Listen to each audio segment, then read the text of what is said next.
This is Adbn News at 7, where we bring up the latest headlines from Nigeria and across the world. I am Beto Bryan. In the news this morning, President of the Senate, Godswill Akpabio, has commissioned 11 constituency projects in Abak local government area of Akwa Ibom State. The projects, which include roads, school facilities, and other infrastructure, form part of the third phase of his development initiatives across Akwa Ibom Northwest.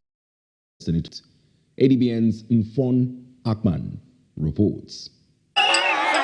It was a day of commissioning and community engagement as the wife of the President of the Senate, Dr. Unoma Akpabio, represented her husband at the unveiling of 11 constituency projects in Abak local government area. Despite the heavy rainfall, Dr. Akpabio commissioned roads, school structure located in Ibawa, Abakusongatai, Makinta, Afarabong, and Midam communities. I know we are happy with him. And I want also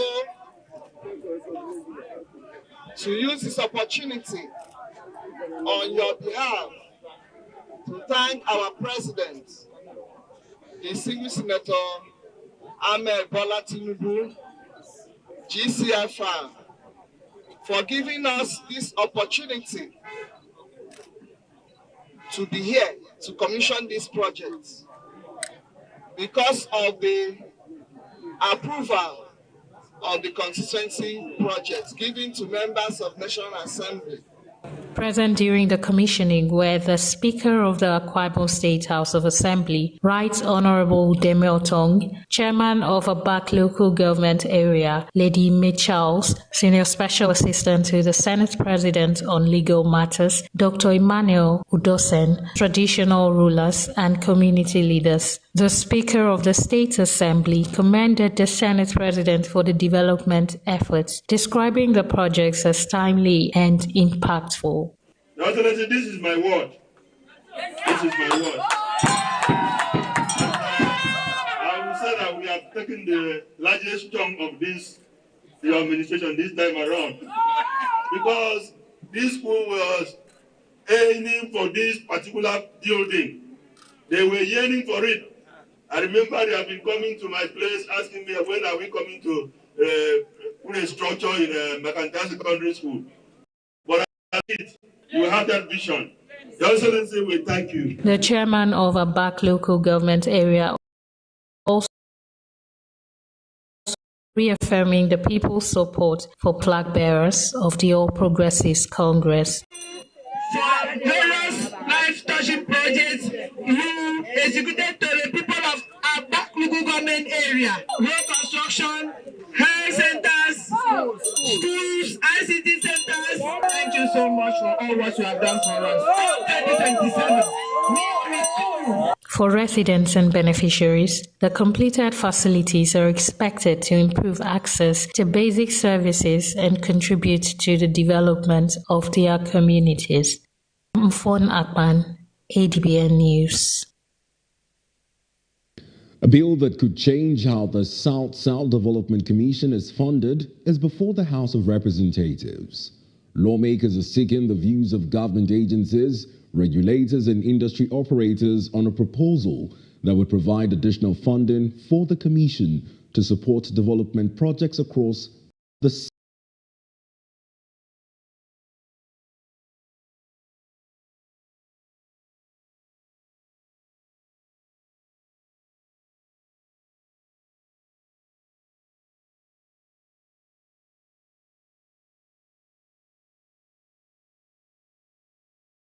Labara Mure reports. A bill before the House seeks to expand the funding sources of the South-South Development Commission to support development projects across the region. At a public hearing, lawmakers invited stakeholders to comment on the proposal before it proceeds to the next stage. We are particularly interested in receiving constructive contributions on the proposed funding framework, its sustainability, its potential implications for the government and industry, and any alternative proposal that may further strengthen the objective of this legislation. Petroleum regulators backed a stronger funding framework but questioned the proposal requiring oil and gas companies to contribute 3% of their annual budgets. Industry operators also warned that additional levy could increase costs and discourage investment in the sector. The proposed SDC contribution would therefore not be an isolated development charge. It will be imposed alongside the existing 3% NDDC annual budget levy, the 3% HCDTF contribution, the 1% Nigerian Content Development Fund deduction on upstream contracts, and the wider fiscal and regulatory obligations of the sector. The cumulative burden is commercially significant because several of the existing obligations are charged on expenditure or gross activity rather than on profits. Recommendation. OPTS respectfully submits that the proposed requirements for a 3% contribution from the total annual budget of oil and gas companies operating in the South-South region be reconsidered. It is the position of OPTS, therefore, that the provision be expunged from the bill. The committee says stakeholder submission will guide further consideration of the amendment bill. Laraba Murray, Adbn News. House of Representatives has intensified its investigation into the Presidential Foreign Investment Promotion Council as lawmakers question the council's legal status and administrative processes that led to its inclusion in the federal budget. During the hearing, the committee said it had uncovered what it described as fake documents, while the Nigerian police force updated lawmakers on the suspects at the center of investigation. Again, let's join Adbn's Laraba Murray, who has more on the story. The evidence before them points to the documents they believe are not genuine, raising fresh questions about how the council made its way through the government institutions. They also an explanation for the absence of the alleged Director General, Prince Adeniyi Adeyemi. It was established that the so-called letter of appointment was fake, confirmed by different agencies. And the act presented to the head of service was equally fake, forged by the DG. It has been established. Now there is a letter that equally let the Office of the Accountant General requesting for administrative court, written by the same fake DG, seek or avail us a court, a reproduction warrant, sir, for us to be able to produce him. Attention then shifted from the documents to the approvals. Officials from the Office of the Accountant General of the Federation and the Office of the Head of Civil Service defended the actions taken by their offices, while lawmakers sought to determine where the alleged irregularities entered the system. The Office of the Permanent Secretary, State House, exists. It is not fake, sir. But the Department of Administration and Support Service does not exist. Honorable Chairman, sir, let me clarify that if a letter is coming to Accountant General's office and it says Attention Director Federal Projects, even if that department doesn't exist, the letter must first come to Accountant General. So letter must first go to Permanent Secretary, State House. That we want you to be the head of service. Yes. Okay, how many letters do you have there that have signature of the Chief of Staff? One, yes. And then the one you did. Okay. Are the signatures the same? Well, Mr. Chairman, I'm not a forensic expert, but I can clearly see that the signatures are not the same. With more witnesses expected, the committee says the next phase of its investigation will focus on the approvals and the administrative processes that brought the council into the federal budget. Laraba Murray, Adbn News. Ahead of the 2027 general elections, the Progressive Local Government Chairman's Forum has declared its readiness to lead a nationwide grassroots mobilization for the re-election of President Bola Tinubu. The forum's executive council made the pledge during a courtesy visit to the APC national chairman, Professor Nentawe Yilwakda, at the party's national secretariat in Abuja. Chairman of the forum, Dr. Mustafa Mohammed Jibrin, said the 685 APC council chairmen across 31 states remain the party's grassroots strength. Regarding the issue of the autonomy of the local government, the president have been pursuing this for a very long time, and a lot of our states, most of the states in the progressive local government chairman states are enjoying full autonomy. There are lots of states that are enjoying full autonomy, and this is a gradual process. It's a transition process. It's something that has been going on for a very, very long time. The APC as a party has taken it upon itself through the leadership of the president to ensure that we get complete, full autonomy. In Niger State, we are having all the support that we need from our governors, and in most of the states under the progressive local government leadership are also having very good support from our government, and we are transiting jointly, slowly but surely towards complete and full autonomy. Jibrin said the forum has set up a national working committee to drive mobilization and plans to endorse President Tinubu at its national inauguration formally. He also called for closer collaboration with the Progressive Governors Forum. The forum's Director General said local councils are now in better position to deliver development following reforms under the current administration. We are the luckiest council chairman to have gotten Mr. President as our own president, who have the council chairman deeply in heart and has come up with enough of policies where the local government now have more resources to be impacting the dividend of the democracy at the local level. And appraisal to Mr. President.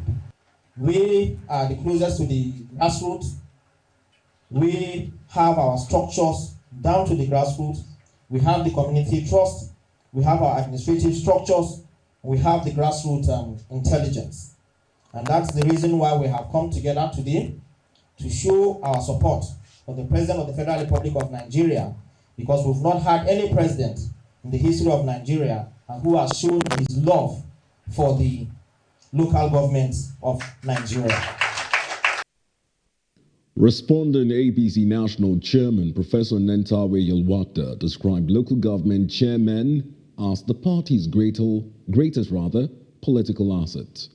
I want to tell you and give your members the assurance, give them a strong assurance that the party is with you, the party will stand by you.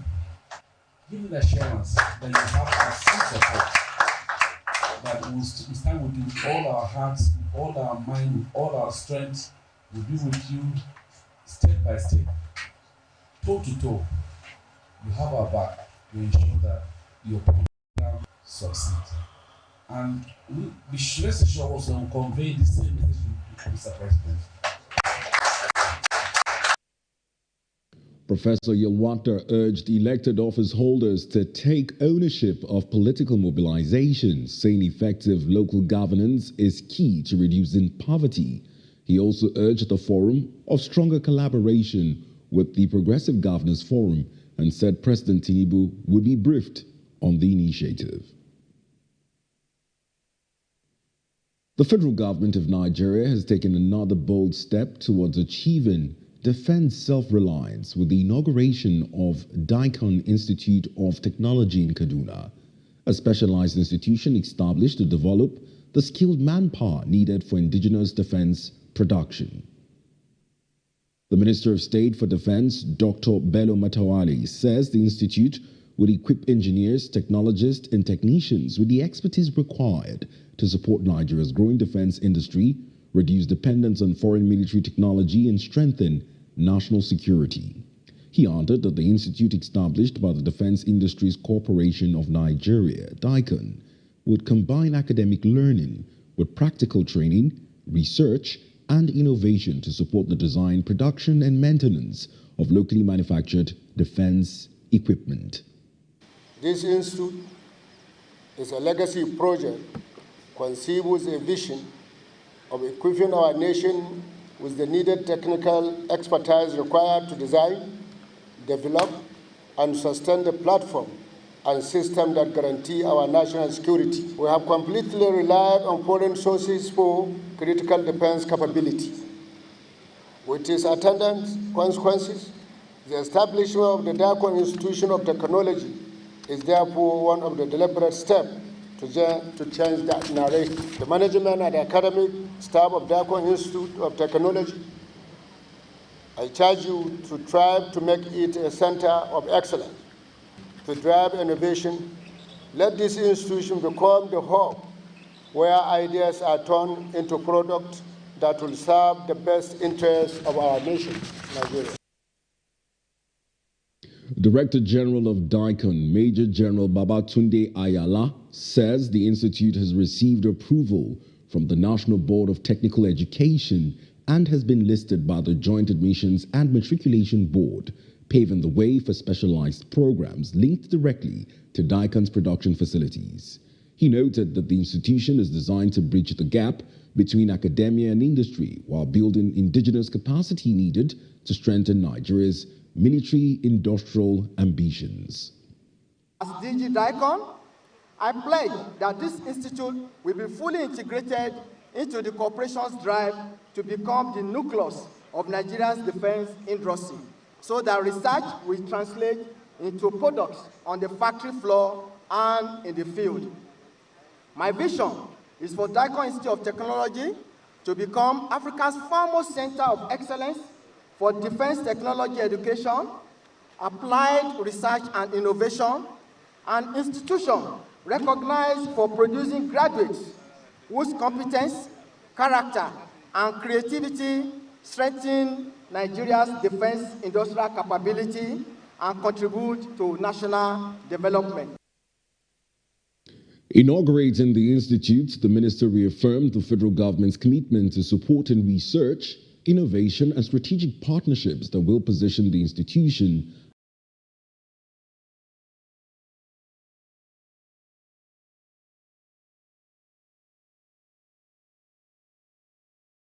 as a center of excellence in defense technology. And this institution, in line with the renewable agenda of His Excellency President Bola Ahmed Tinubu, GCFR, will continue to provide the necessary support, enabling environment, policy direction, and the resources to ensure that DICON and the institute deliver on their mandate. Federal government says that the DICON Institute is expected to play a critical role in producing skilled workforce required to drive local defense manufacturing, strengthen national security, and reduce Nigeria's reliance on imported military hardware. In another development, the federal government has reaffirmed its commitment to transforming Nigeria's livestock sector into a key driver of economic growth, food security, and peaceful coexistence. The assurance came at the national conference of the Mieti Allah Cattle Breeders Association of Nigeria, MACBAN, in Abuja, where stakeholders deliberated on strategies for sustainable pastoralism and livestock development. Adbn's correspondent Erima Okbo reports. With the theme Strengthening Peaceful Pastoralism, Livestock Transformation and National Development, the conference brought together government officials, livestock industry stakeholders, and pastoralist leaders to chart a sustainable future for the sector. Declaring the conference open, the Minister of Livestock Development, Dr. Idi Mukhtar, says the federal government is implementing reforms to modernize the livestock industry.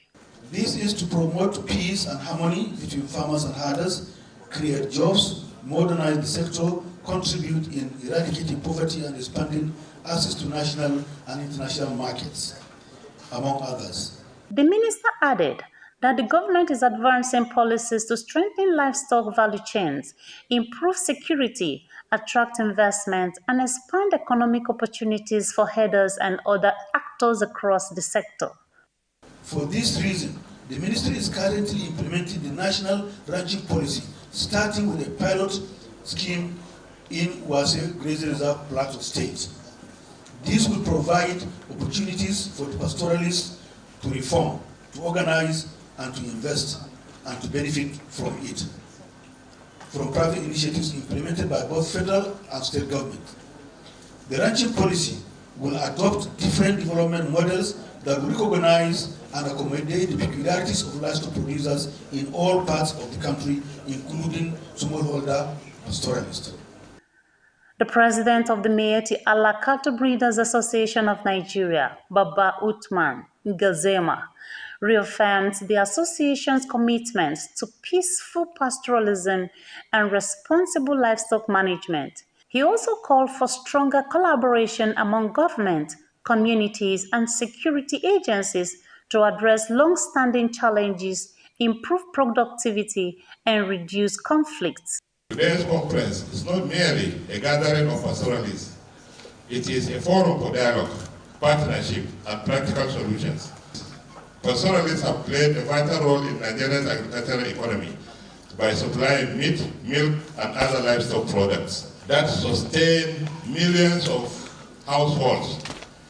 Despite this contribution, pastoral communities continue to face enormous challenges that threaten their livelihoods and the future of livestock production in the country. The conference ended with a renewed commitment by stakeholders to strengthen partnerships, advance livestock reforms, and build a more peaceful, productive, and globally competitive livestock sector. From the Federal Capital Territory, Erima Okpo. A friendship is often described as one of life's greatest gifts, offering support, companionship, and a sense of belonging. But while some friendships stand the test of time, others can become a source of disappointment and emotional strain. As the world celebrates connections both online and offline on World Friendship Day, our correspondent takes a look at what friendship really means to people across generations. For many young people, friendships are built through school, work, and social media. They say good friends provide emotional support, motivation, and a sense of belonging during difficult times. However, not every friendship lasts. Misunderstandings, distance, and broken trust are amongst the reasons many relationships come to an end.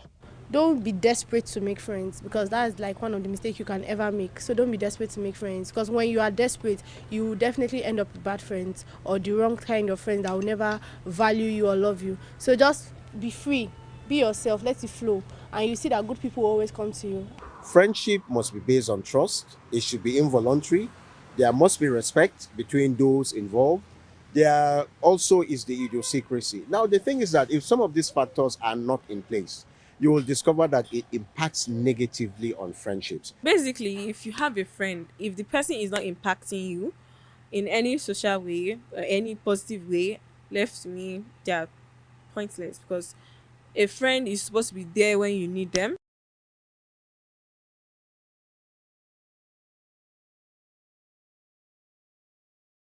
And they're not supposed to just Has changed over the years. While technology has made communication easier, they believe genuine relationships are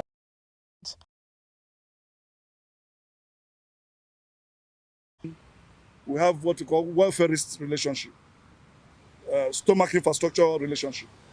Those are artificial friends. They are on the periphery. They are not in depth, in spirit, in physical, and otherwise. Even where they hear that something has happened to you, they say, oh, okay, they may not even have time to call you. Social media has made my own friendships like really better. If I see things on social media every day that like inspires me to be a better friend to my friends and everything. It is very important to have healthy friendships. Like we call them in psychology, it translates to having a good social support system. Yeah, your social support system does involve your family and your friends. However, your friends are a very important and useful part of your social support system. We sometimes refer to them as your free therapist. Don't pray to God to just get into one tiny trouble. Then you will know who your true enemies are and you will know who your true friends are. It's in times of trouble that you know who your true friends are. Experts have long linked healthy friendships to better emotional well-being, reduced stress, and stronger communities. Osisachukwu ADBN News. You're watching ADBN News at 7. Stay with us for more stories and reports after the break.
News.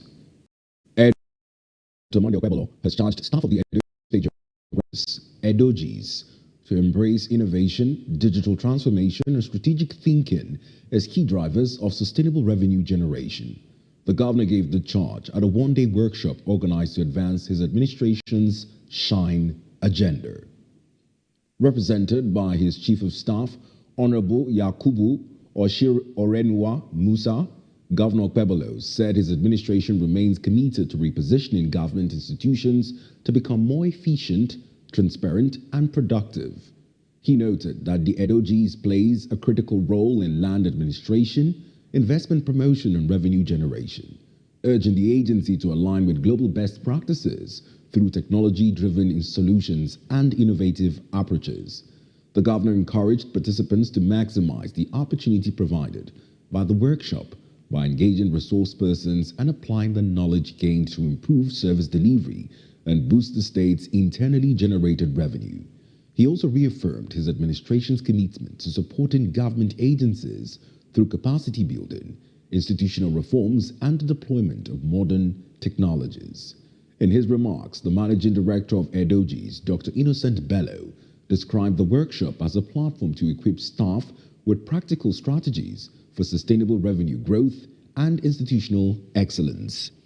He urged participants to challenge conventional methods and embrace new ideas as the workshop featured expert presentations on leadership, digital transformation, and innovative revenue generation strategies aimed at strengthening public institutions and driving economic development. The Commissioner of Police, Delta State Command, CP Yemi Oyeniyi, has convened a high-level stakeholder security meeting as part of the command's proactive strategy to strengthen community participation, improve intelligence gathering, and enhance crime prevention across Delta State. The meeting brought together in Asaba local government chairmen and representatives of local government councils, the Director of Public Prosecution, DPP representing Delta Attorney General and Commissioner for Justice, the Commissioner for Environment, and the Special Advisor to the Governor on Livestock and Ethnic Matters, representative of the Chief Security Officer to the Governor, senior officers of the Delta State Police Command, representatives of sister security agencies, leaders of headers, cattle breeders, butchers, market unions, hunters, forest guards, government task force, and other critical stakeholders. In his keynote address, the Commissioner of Police emphasized that security is a collective responsibility requiring the active collaboration of government, security agencies, community leaders, and organized associations. To address the threats, CP Oyeniyi directed leaders of various associations to strengthen internal accountability by ensuring that all members are properly identified, profiled, and registered. He urged them to issue duly authenticated identity cards signed by their respective leaderships to every legitimate member and to subject intending members to proper screening before admission into the association.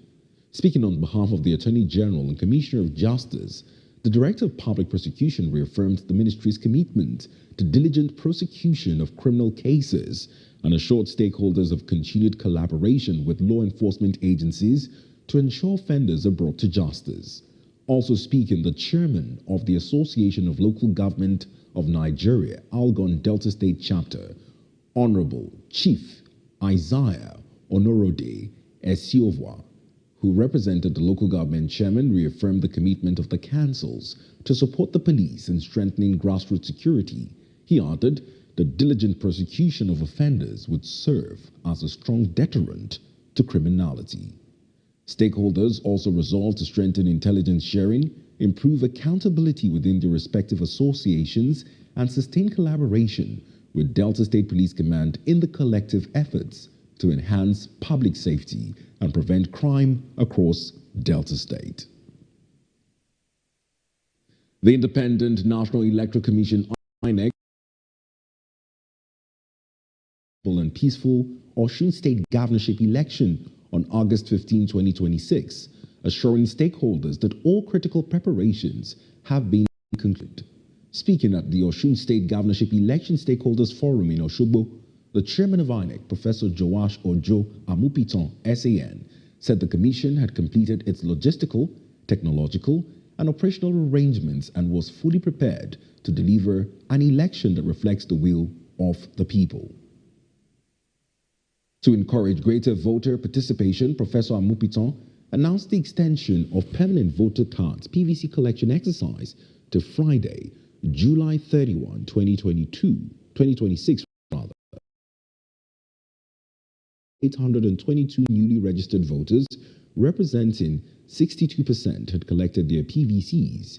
He also announced that a mock accreditation Saturday, August 1, across 12 selected local government areas to test the functionality of the bimodal voter accreditation system, BVAS, before Election Day. In her remark, the resident electoral commissioner, REC for Osun State, Mrs. Oluwatoyin Babalola, said voter registration in the state had increased from 1,954,800 to 2,339,233, while all 3,763 BVAS devices required for the election had been configured and fully charged, with 1,328 backup machines set aside for contingencies.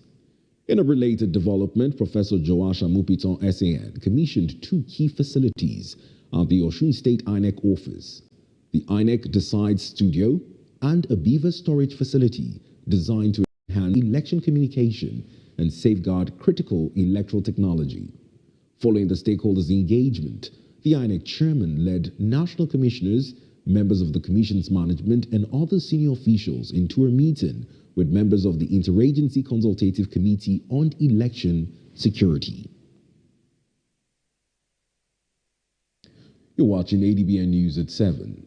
We'll bring you more stories from the business desk, foreign, sports, and entertainment world after the break.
And now to news from the business desk. The Director General, World Trade Organization, Dr. Ngozi Okonjo-Iweala, has urged African nations to boost regional trade, add value to raw commodities, and invest in artificial intelligence, adding that it costs 20% more for African countries to trade with each other.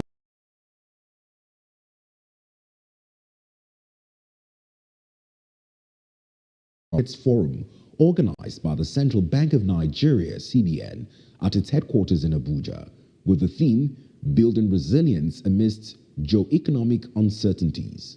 The forum is organized in partnership with the Emerging Markets Forum and the Center for the Study of Economies of Africa. A demographic shift, with aging populations and falling birth rates across much of the developed world and some emerging markets, sharpened anxieties around immigration and labor market shortages. Meanwhile, Africa is emerging as the world's future workforce and market. If truth be told, national governments and international institutions have struggled to respond to these shifts. These struggles have created fertile ground for anti-system narratives, as many people in rich and poor countries feel that the established order is not helping them cope with the changes reshaping their lives. Trade in particular has been blamed for job losses, for inequality, for empowering geopolitical rivals, and more. On his part, Governor of the Central Bank of Nigeria, Olayemi Cardoso, urged Africa to transition from technology consumer to AI creator. Cardoso also buttressed the need for Africa to build resilience and leverage opportunities amidst a changing global economic order, which he said can be achieved by building institutional credibility, embracing artificial intelligence, and adaptation to a fragmenting global economy. Trade is fragmenting. Geo-economic considerations are causing countries to look inward and to reorganize trade and critical supply chains around trusted partners and neighboring markets through nearshoring and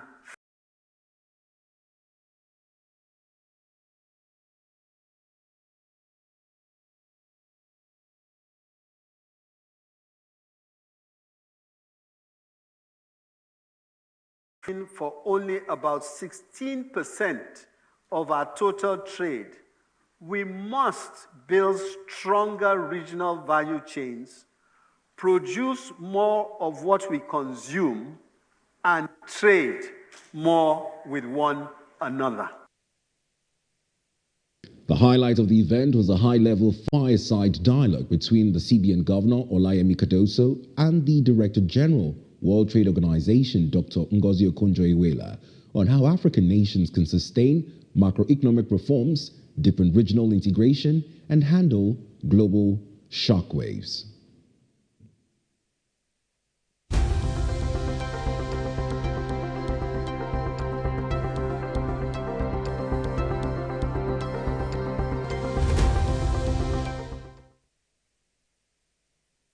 Dangote Petroleum Refinery has moved closer to launching what could become Africa's largest initial public offering after filing with the Securities and Exchange Commission (SEC). The planned listing is expected to deepen Nigeria's capital market and attract significant local and international investments. The proposed IPO follows a successful $2.5 billion private equity raise with strong investors' interest ahead of the public offer. Analysts say the listing could strengthen confidence in Nigeria's investment environment and support the refinery's long-term expansion plans. The Nigerian naira remained relatively stable against the United States dollar on Wednesday, with only marginal movements recorded in both the official and parallel foreign exchange markets. At the Nigerian foreign exchange market, the naira traded at an average rate of about 1,360 during morning transactions, after opening close to 1,367 naira. In the parallel market, also known as the black market, Bureau de Change operators quoted the dollar at around 1,410 naira for buying and 1,425 naira for selling. although rates may vary depending on location and transaction volume. Market operators attribute the relatively narrow gap between the official and parallel market rates to improved forex exchange liquidity and continued monetary policy measures by the Central Bank of Nigeria, CBN. Importers, investors, and other foreign exchange users are expected to continue monitoring global market developments and Nigeria's foreign reserve position as trading progresses.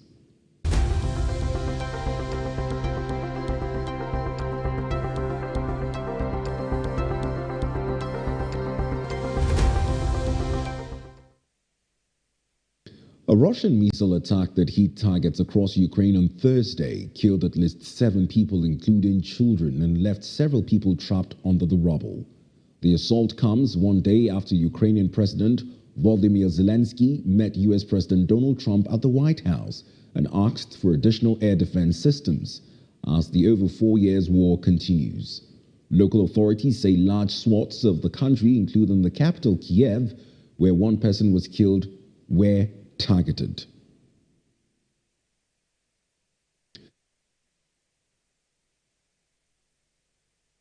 Visa processing at its embassies in Abuja from August 1 as part of a major restructuring of visa operations across Africa.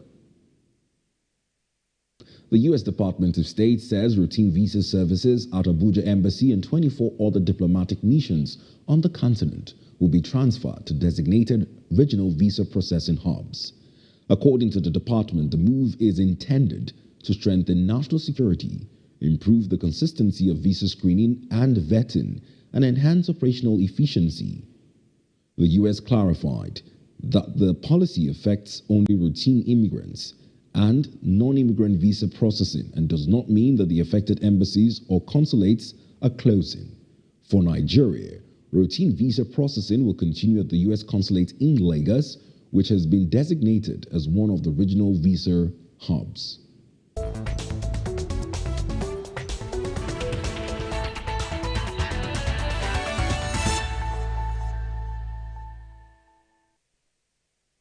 FIFA has opened disciplinary proceedings against Argentina over their conduct following the 2026 FIFA World Cup final defeat to Spain, as well as incidents that occurred during the tournament. Last week, FIFA appointed a disciplinary and ethics prosecutor to investigate the events that unfolded after the final whistle at the New York-New Jersey Stadium, where several Argentine players and members of the coaching staff were involved in an altercation with Spain's players following a 1-0 defeat. Acting on the prosecutor's recommendation, FIFA will investigate Nahuel Molina on 2 counts, Leandro Paredes on 3 counts, and Argentina's assistant coach Roberto Ayala on 1 count of alleged assault under Article 14 of FIFA's disciplinary code. Molina also faces a separate allegation of unsporting behavior under the same article. Meanwhile, Argentina's Thiago Almada and Spain's midfielder Gavi are also being investigated over allegations of unsporting conduct. Still on more news from the sports desk, Team Nigeria enjoyed another memorable day at the 2026 Commonwealth Games in Glasgow on Wednesday as Goodness Nwachukwu shattered a world record to win gold. Jessica Orji claimed the historic silver medal, and Ezekiel Nathaniel qualified fastest for the men's 400 meters hurdle. Nwachukwu delivered the performance of her career in the women's F42-44/F61-64 discus throw, producing a sensational 39.66 meter effort with a final attempt to break her own F42 world record by more than 3 meters and secure the Commonwealth Games gold. Nigeria's medal tally continued to grow as 19-year-old Jessica Orji announced herself on the international stage by winning silver medal in the women's shot put. Competing at her first major championship for Nigeria, Orji produced a best throw of 17.87 meters to finish second and continue Nigeria's impressive campaign in Glasgow. Meanwhile, Ezekiel Nathaniel underlined his medal credentials by powering into the men's 400 meters hurdles final as the fastest qualifier. And that's it on Adbn TV News this morning. Remember to watch us live on DSTV channel 258, on Star Times channel 140, Avo TV app, Limex World TV app, and Niger TV app. For more stories, visit our website on www.adbntv.com. You can also watch us live from every part of the world by logging on to www.adbntv.com/live. I am Beto Brian, thanking you for watching. Good morning.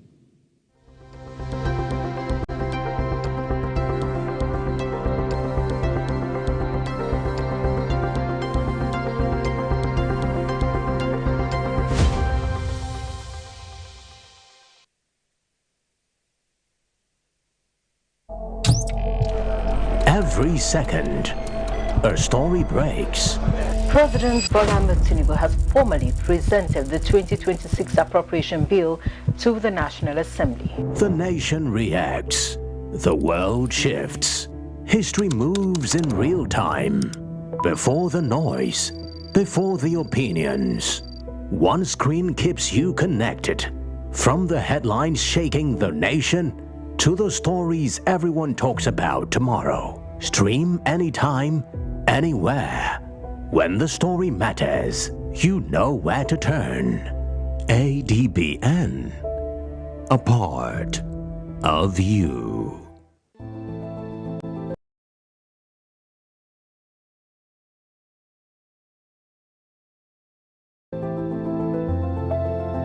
Need to know that clean hands save lives. Hand washing is essential anytime, anywhere to protect your health. So keep washing your hands, not just when they're dirty, but even on the go. Stay safe, stay healthy, keep your hands clean. Every day, decisions are made, policies are announced, challenges emerge, and lives are changed. But beyond the headlines, beyond the politics, beyond the noise, are the conversations that matter. On Softline, Nigeria's leading voices unpack the issues shaping our future, from governance to business, education, healthcare, technology, security, and the economy. Real conversations, expert insights, solutions that move the nation forward. Because understanding today's decisions shapes tomorrow's opportunities. Now airing 4 p.m. every weekday and Saturdays. Softline, where informed decisions begin.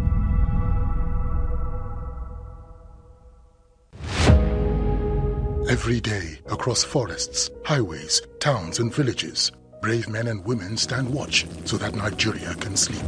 They leave their families behind, confront danger head-on, and make sacrifices many of us will never see. Yet, the enemies of our nation continue their assault. They target our children. They are innocent citizens. They force families from their homes. They turn thriving communities into places of fear and uncertainty. Their goal is simple: to break our spirit, divide our people, and steal the future of our nation. But Nigeria is stronger than terror. As we demand greater accountability, stronger security measures, and more effective action from those entrusted with our safety, we must also play our part. Support our security forces, salute their gallantry, stand with those who stand for us. If you see something, say something. Let us be our brother's keeper. We must never surrender to fear, despair, or hopelessness. This is not the time for division, not by tribe, not by religion, not by region, not by political party. Because terror recognizes no ethnicity, no faith, and no ideology. Its enemy is all of us. And together, united as one people, we can defeat it. For our children, for our communities, for our future, for Nigeria. Join the movement. Stand for our country. Stand for one another. Hashtag Unite Against Terror. Did you know vote buying and vote selling is a criminal offense? Under Nigerian law, the punishments for vote buying and selling includes a fine of 5 million naira a 2-year jail term, or both. Through strict legislative updates to the repealed Electoral Act 2022 ahead of the upcoming general elections, the National Assembly significantly stiffened these penalties. Under the current legal framework, Section 22 of the new Electoral Act 2026, the fine was escalated from previous limits, which capped punishment at 500,000 naira and 12 months in prison, to not less than 5 million naira and a jail term of not less than 2 years. Additionally, convicted offenders face a mandatory 10-year ban from contesting any election in Nigeria. The stiffened penalties apply explicitly to anyone who unlawfully possesses a voter's card, sells or attempts to sell a voter's card, buys or offers to buy a vote, or sells and offers to sell a vote. All voters are advised against selling their votes. If votes don't count, who would try to buy them? Stay updated on our latest series of voter education on the Adbn Enlightenment Campaign.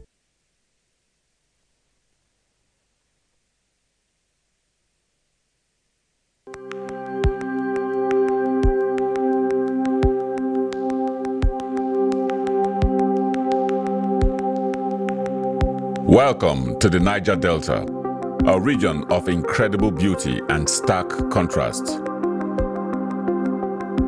From its breathtaking landscapes to its rich cultural heritage, this is a place where history and modernity collide. But beneath this serene surface lies a story of struggle and resilience. The Niger Delta is the lifeblood of Nigeria's economy, home to vast oil reserves that fuel the nation. Yet it is a land where the people fight for their share of the wealth. Join us on the program Niger Delta Today as we explore the heart of the Niger Delta, discover the vibrant cultures, the struggles for environmental justice, and the stories of the people who call this place home. This is the Niger Delta, a land of contrast, a story of resilience, a journey of hope. Don't miss our exclusive series Niger Delta Today, every day at 12 noon, only on Adbn TV. Witness the untold stories, experience the journey, be part of the change.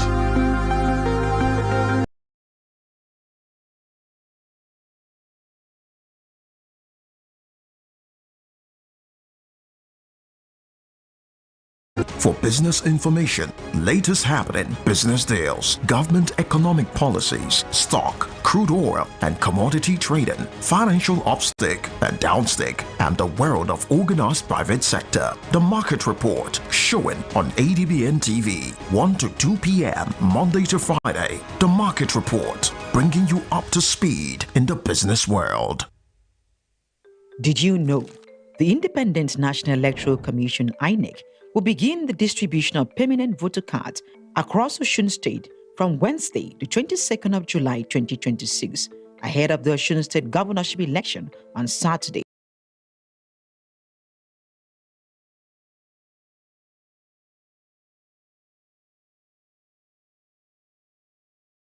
The 15th of August 2020. Exercises for newly registered voters, citizens who apply for a transfer of their voter registration, those who request a replacement of lost or damaged PVCs, as well as voters who are yet to collect their cards from previous registration exercises. PVC distribution will begin at the registration area centers from Wednesday, the 22nd of July, before moving to INEC local government area offices from Wednesday, the 29th of July to Friday, the 7th of August, between 9 a.m. and 3 p.m. daily, including weekends. Remember, PVC collection is strictly personal.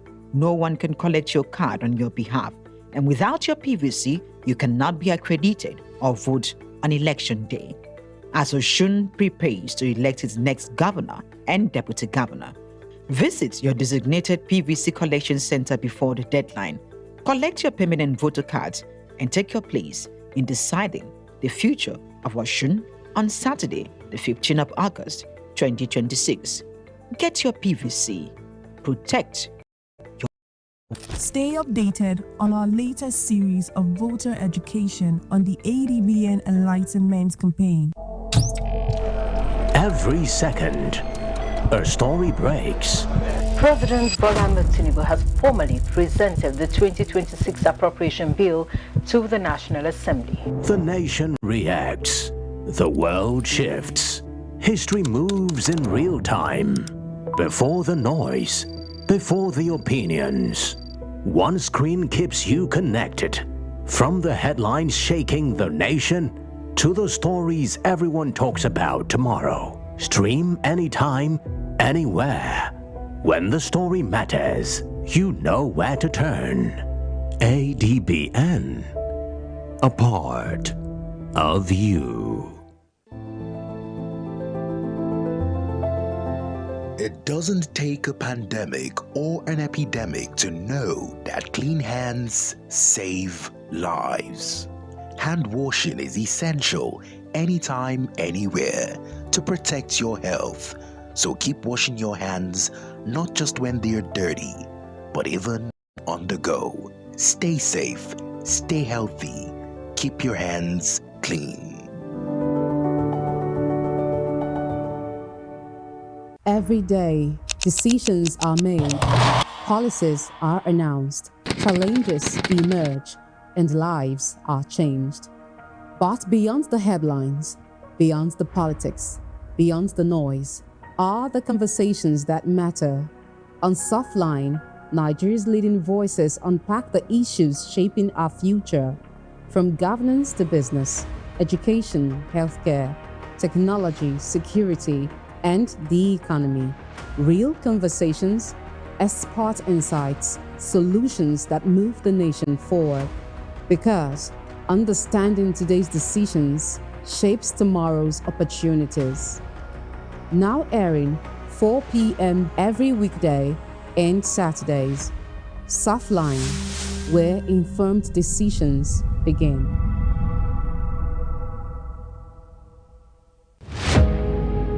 Every day, across forests, highways, towns, and villages, brave men and women stand watch so that Nigeria can sleep. They leave their families behind, confront danger head-on, and make sacrifices many of us will never see. Yet, the enemies of our nation continue their assault. They target our children. They murder innocent citizens. They force families from their homes. They turn thriving communities into places of fear and uncertainty. Their goal is simple: to break our spirit, divide our people, and steal the future of our nation. But Nigeria is stronger than terror. As we demand greater accountability, stronger security measures, and more effective action from those entrusted with our safety, we must also play our part. Support us.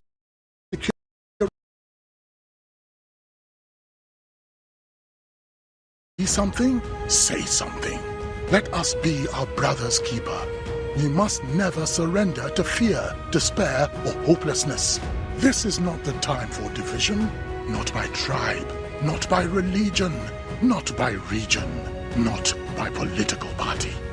Because terror recognizes no ethnicity, no faith, and no ideology. Its enemy is all of us. And together, united as one people, we can defeat it. For our children, for our communities, for our future, for Nigeria. Join the movement. Stand for our country.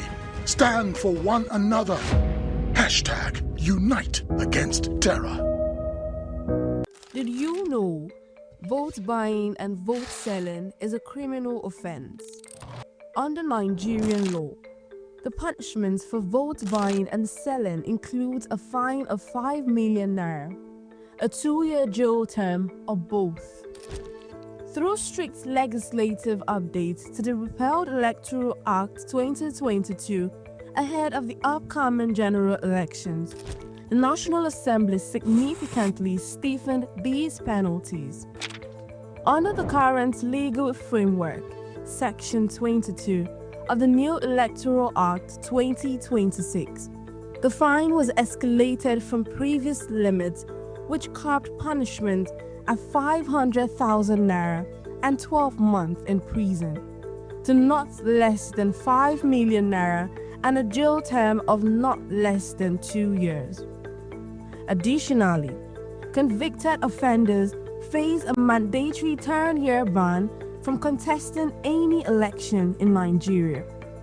The stifling penalties apply explicitly to anyone who unlawfully possesses a voter's card, sells or attempts to sell a voter's card, buys or offers to buy a vote, or sells and offers to sell a vote. All voters are advised against selling their votes. If votes don't count, who would try to buy them? Stay updated on our latest series of voter education on the Adbn Enlightenment Campaign.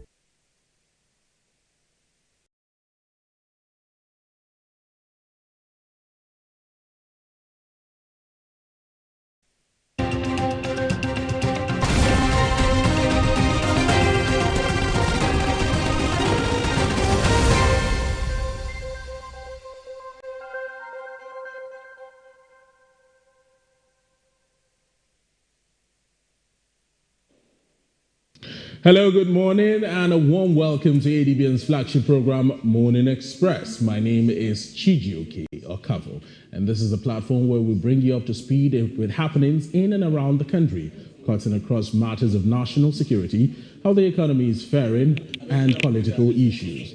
Well, I'm not alone in the studio this morning. Joining me is my colleague and co-host, Cynthia. Good morning to you, Cynthia. Good morning, Chijioke. How's your night? Very wonderful. Looking bright and lovely. Thank you. You too. Good morning, Nigeria. You're welcome to yet another edition on Morning Express. You're so welcome. And we're ready to give you heads on what's going on in the nation generally. And I hope you're seated and you're getting all of the gist, just like we're going to give it out to you back to back. You're welcome, and stay with us. When we come back from the short break, we will go straight into the newspaper headlines.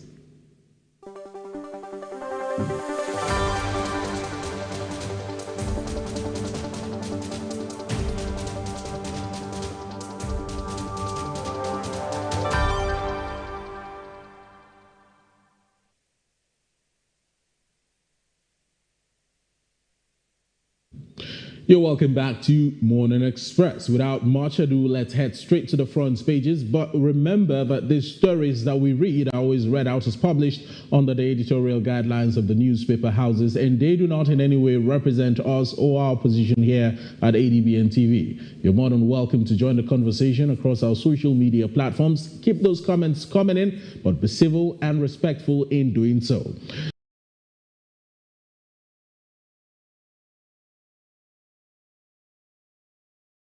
Well, that being said, let's pick up the first page relating to the Phantom Council, PFIPC. Of course, the office of the HCSF has said that they failed to carry out due diligence on the recruitment waiver. Now, on the Vanguard, PFIPC, we failed due diligence on recruitment waiver, says the HCSF. Now, straplines attached to the headline story on the Vanguard newspaper says, in almost 100 years of federal civil service, situation as this has never happened. Accountant General's office admits lapses, blames individual officer for later diversion. Why we failed to produce Adbn, IGP explains. Now, right above the masthead, you'd find Dangote refinery critical to Nigeria's $1 trillion economy vision, says the federal government. On infrastructure, Wike's delivery in Abuja template for leaders. Ekotiebo says. U.S. to end visa services in Abuja. 24 other African posts August 1st. Chief of Army Staff names GOCs for newly established Army divisions. Let's take a look at some more stories at the bottom. Nigeria should feel dividends of reforms, says Okonjo-Iweala. Says that the federal government must add value to critical minerals before export. Africa must move beyond tech consumption, eliminate barriers, Cardoso insists. Osun governorship poll. Police nab SSG, 5 others over alleged vote buying. Mob killing. We beat Unijor student to recover missing phone, suspects say. And lastly, TED Fund cracks down on abandoned projects, bars defaulting institutions from 2027 funding. These are the stories on the Vanguard. Away from the Vanguard newspaper this morning, onto the Punch newspaper. Same story. Having headlines there says HOS admits mistakes as reps uncover irregular approvals. It says reps moves to secure court order to produce Adbn from custody. Why we could not produce Adbn before reps committee, says the IGP. OAGF official confesses giving State House PermSec letter to Adbn. Going up above the story, we have as a kicker Oshun 2026. Adeleke kicks as police arrest SSG and 5 others. And just above it, we have 2026 budget. Government agencies vote 400 billion naira for mosques, palaces, and halls. Experts demand zero budgeting over wasteful votes. Trump immigration crash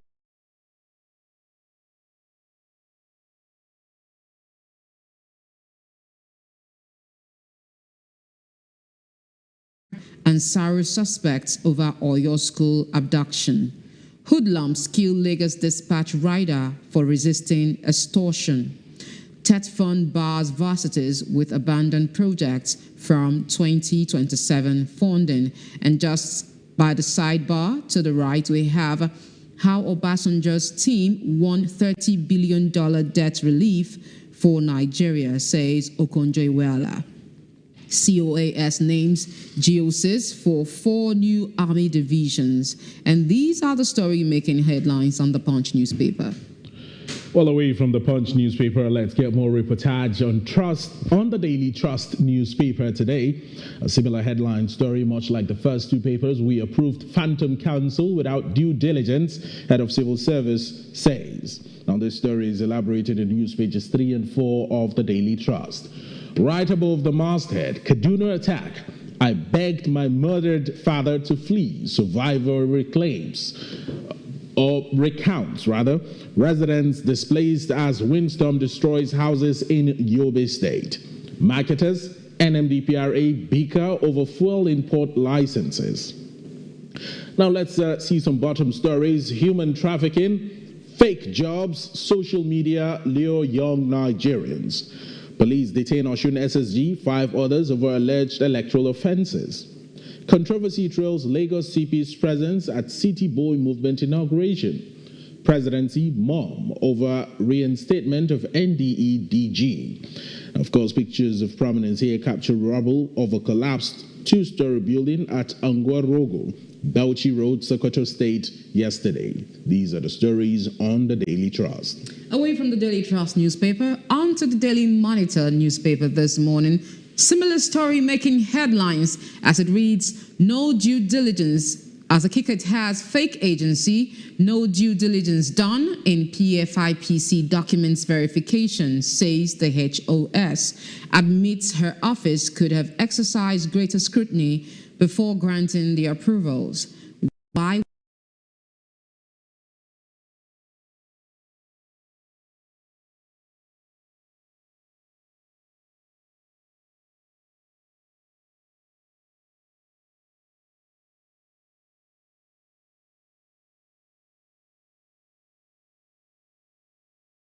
Says Okonjo-Iweala. Army deploys GOCs to new divisions, activates 3 brigades.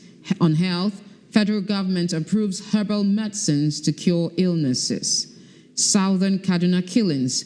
Horiwa wants terrorists must not derail fragile peace. And just above that news, we have DSS rearraigns convicted Ansaru commanders, others over alleged link to Oyo teachers' killing. Arraigns man for allegedly raising funds for ISWAP and Boko Haram.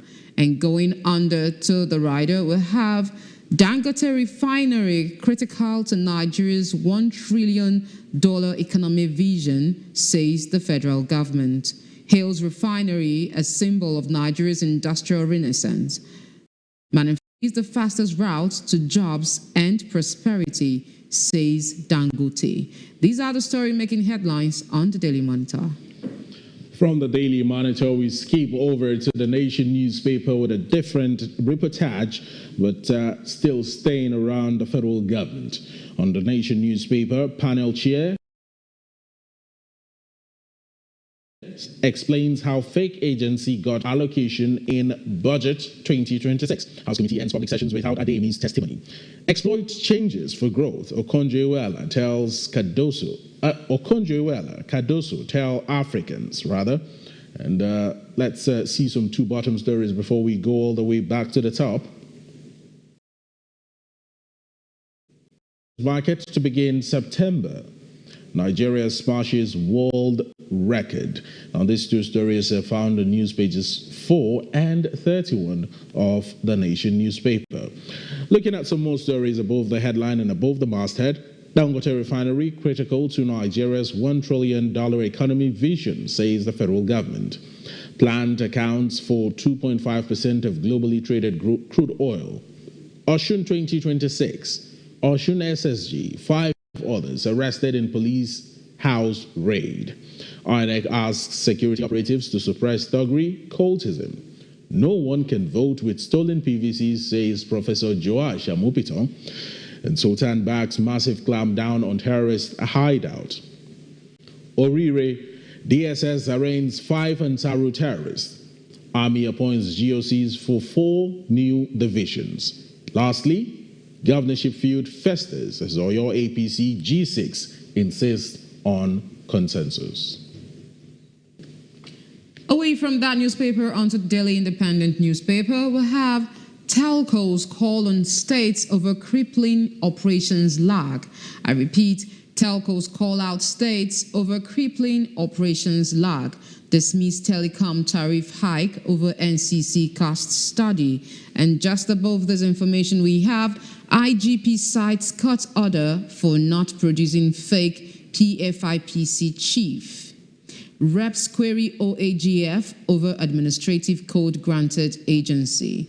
CBN hits financial institutions with 1.69 billion naira penalty. And going under to the story of prominence by the sidebar to the left, we have Dangote refinery key to Nigeria's $1 trillion economy target, says federal government. Army chief appoints GOCs for new divisions. Focus on failures, not grandstanding, Atiku urges Tinubu. ADC again asks NJC to discipline Justice Lifo over party's deregistration order. TET funds to bar institutions delaying projects from 2027 allocation cycle. And we have agriculture grows 3.2%, define security, inflation woes. And on the right, we have federal government arraigns man for allegedly funding ISWAP and Boko Haram. That's it on the Daily Monitor. Well, from the Daily Monitor this morning, let's pick up the Daily Times newspaper. On the Daily Times, well, away from the Daily Independent, on the Daily Times newspaper, you'd find Osun Goba, INEC wants special force deployed to Ede, Ife, Oshogo, brands them hotspots. Right above the masthead, DIA confirms senior intelligence officer Udi killed at his Abuja residence. Okonjo-Iweala urges Africa to lead AI, green economy revolution. And walking our way down, Chief of Army Staff appoints GOCs for newly established 4 Army divisions, brigades. Head of Civil Service admits lack of due diligence in fake agency approvals. And looking at the picture of prominence here, it's the maiden meeting of VAC. From left to right, you'd find Dr. Zak Adedeji, Executive Chairman, Nigeria Revenue Service, NRS. Mr. Olayemi Cardoso, Governor of the Central Bank of Nigeria, CBN. Mrs. Hafsat Abubakar Bakari, the Chief Executive Officer of the Nigerian Financial Intelligence Unit, NFIU. And Malam Noor Ribado, the National Security Advisor, NSA, at the maiden meeting of the Virtual Asset Council, VAC, at the CBN head office on Wednesday, July 29, 2026, following the executive order by President Bola Ahmed Tinubu. These are the much stories we can take on the headlines this morning. And when we come back from this very short break, it will be time for our newspaper review. Stay with us, don't go nowhere.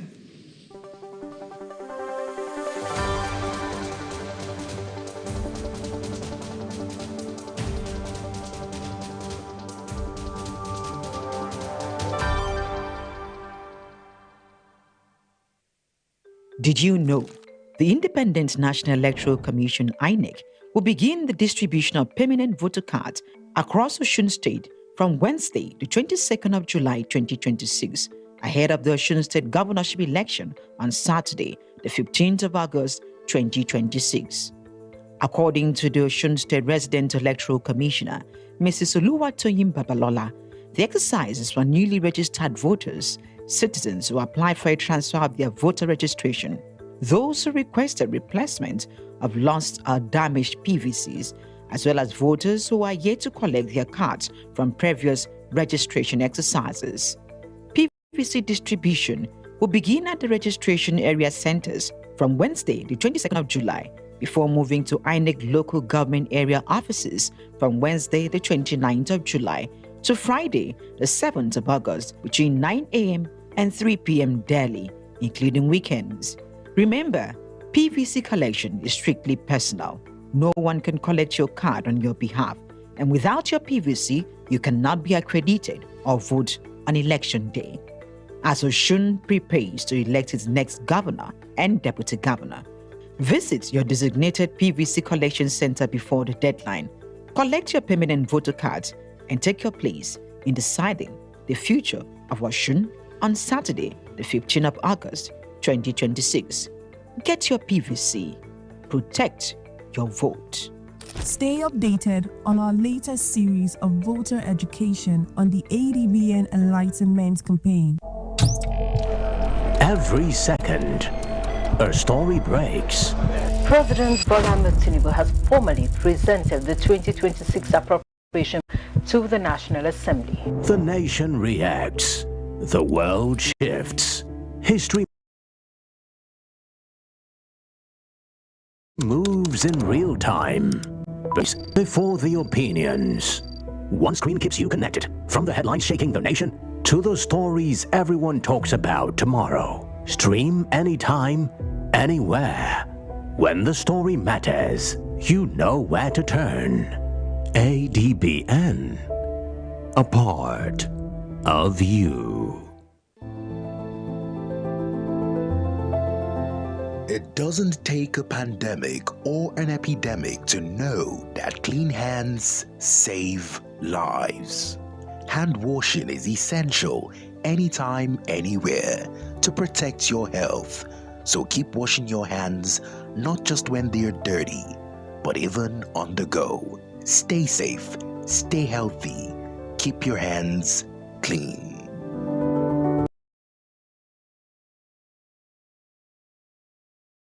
Decisions are made.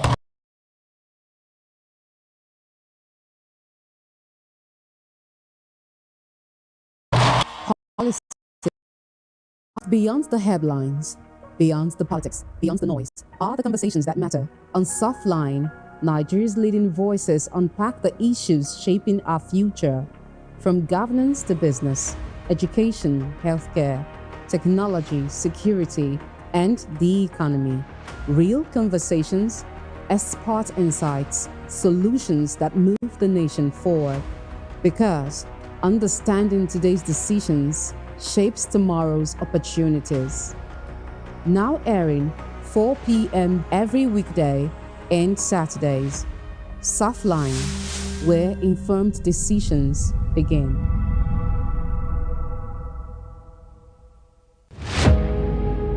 Every day, across forests, towns and villages, brave men and women stand watch so that Nigeria can sleep. They leave their families behind, confront danger head-on, and make sacrifices many of us will never see. Yet, the enemies of our nation continue their assault. They target our children. They murder innocent citizens. They force families from their homes. They turn thriving communities into places of fear and uncertainty.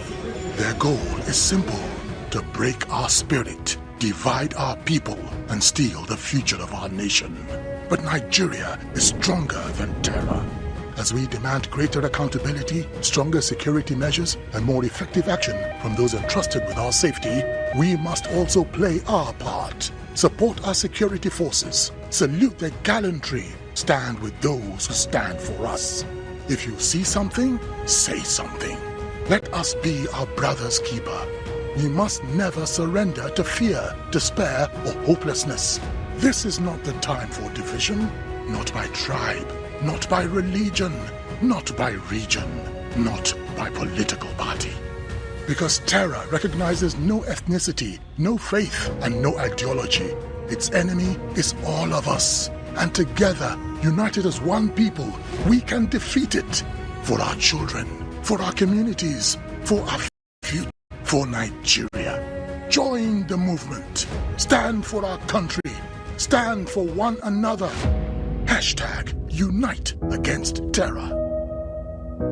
Did you know vote buying and vote selling is a criminal offense? Under Nigerian law, the punishments for vote buying and selling includes a fine of 5 million naira, a 2-year jail term, or both. Through strict legislative updates to the repealed Electoral Act 2022 ahead of the upcoming general elections, the National Assembly significantly stiffened these penalties.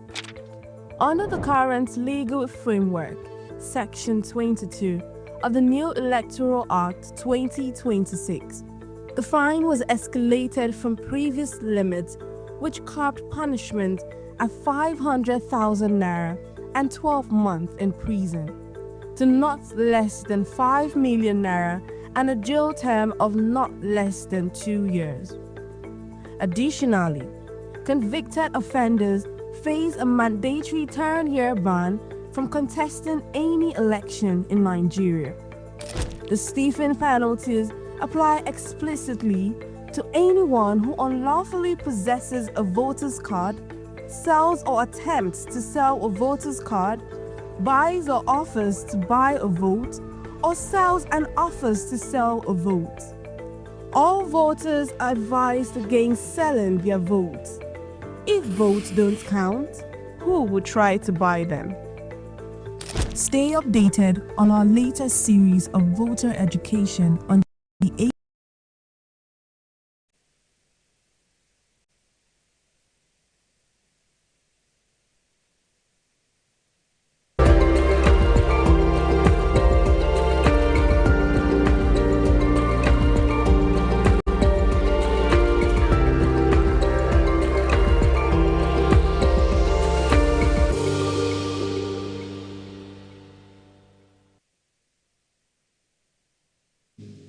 You're welcome back to Morning Express. Now, we have in the studio a regular here on the program and also a public affairs analyst, Mr. Ben Agunloye, who is joining us this morning to speak to some very important national matters in the news. Very good morning to you, Mr. Ben. Good morning. Thank you so much for joining. Sir, and welcome. Well, Mr. Ben, let's head straight to the papers concerning the very much controversial PFIPC. Which we hear now that the House of Representatives panel has concluded its investigation into the matter, even though without the prime main suspect in the entire case appearing before it. However, the head of the Civil Service of the Federation has stated that they failed. Of course, she and the entire civil service unit failed to carry out due diligence on the recruitment waiver regarding the PFIPC. I just want to get your reaction to this, especially now that investigations have winded up. Well, like we said at the beginning, investigation will show what and what transpired. Yes. And when it is done, we need to see far-reaching decisions. Yes. Who failed? How did they fail? And as many as have failed in discharging their responsibility, there should be appropriate sanctions. Not just mere reprimand. There should be appropriate sanctions. A lot of people are holding positions of trust that they do not have the capacity and the ability to manage. and they should not be allowed to continue in such positions. Yes. Because I think whatever has happened with PFIC is an embarrassment to the nation. It's an embarrassment to our processes. It's an embarrassment to our procedures. And I believe that everybody along the way who is found culpable should be duly given whatever maximum punishment is available so that going forward, such will not be repeated. Mr. Ben, if I may ask, what kind of sanction would you be proposing if you were to be in position to do that? No, definitely there are rules. There are rules of engagement. There are processes and procedures for those jobs to be done. And for every breach, there is a punishment. So there is no point creating a new book. There are those who should be, there are rules that will suggest certain failures enshrined in the civil service procedure. Some might have to be with some punishment like suspension, some might be forfeiture of salary, some can be outright dismissal, but whatever the book says should be appropriately applied, and that should be properly gazetted so that it becomes a reference point that people have done this wrong and they have been so punished. That becomes like a template for people who are coming to see, so that they do not allow the same process, so that we will not be a nation of anything goes. The Accountant General of the Federation has also mentioned that one of his staff was one who actually did the diversion of the letters for this con artist. I was wondering why his name was not mentioned so that Nigerians would be aware. No, what we need to do is, it's not just mentioning names or banditing names. Punish people, gazette it. When you have gazetted it, that's when we believe that the punishment has been applied. And at that point, the gazette will show name and everything. So it's not just about, for me, it's not the talking. It is that we want to see the official gazette that lists the people who are culpable and what punishment has been applied to them within the confines of the law. Now, concerning the entire, concept of fair hearing, a lot of people might argue that even though it's a panel and not necessarily a court of law, Adeyemi should have been given an opportunity to defend himself or at least explain himself. Now, the House of Reps had asked the IGP to produce Adeyemi before their investigations winded up. That never happened. And some reports say that it's because the police is still carrying out its own investigation, in-house. The House of Reps is also carrying out its own investigations via the panel, so they can't really bring him to the public unless when they are charging him to court and, he appears in court eventually. But do you think that the House of Reps should have been given the opportunity to speak to Adeyemi, the man in the eye of the entire controversy, directly? Well, it would have been good if they had the opportunity to speak to him. Yes. But then, the document, as far as I'm concerned, is what is more important in this matter. It's not your word. It's not my word against your word. Yes. It is what are the processes and procedures followed? What are the documents that are involved? So if all the documents have been interrogated, yes, if the veracity of the claims have been established, I think that we need not so much to depend on his personal statements. And besides, he's made several personal statements everywhere in the press. So whether both indicting him and those indicting others. The question I would have actually want to see is, who were the people that borrowed him 400 million naira to pursue this case? To pursue the cause. Have we actually asked for the source of that money? Yes. And what were the guarantees or the assurances or the basis for which the loan or the borrowing happened? I want to ask, talking about the HCSF, that's the head of Civil Service Commission now, there were these gaps that was created due to this whole scandal, which happened to be reliance on forgeries, on the documentations and everything. Like, do you see a failed system as a result of all of these actions? Well, there have always been gaps in our system. There have been gaps in our documentation process. And take note that in terms of document technology, things are improving. So you would expect that people would live up to the expectation and standards of what is required of them. Because we talk about people, we talk about process. And the issue here is that in several ways, we are not a process-driven people. You see, governors and high government officials drive the wrong way.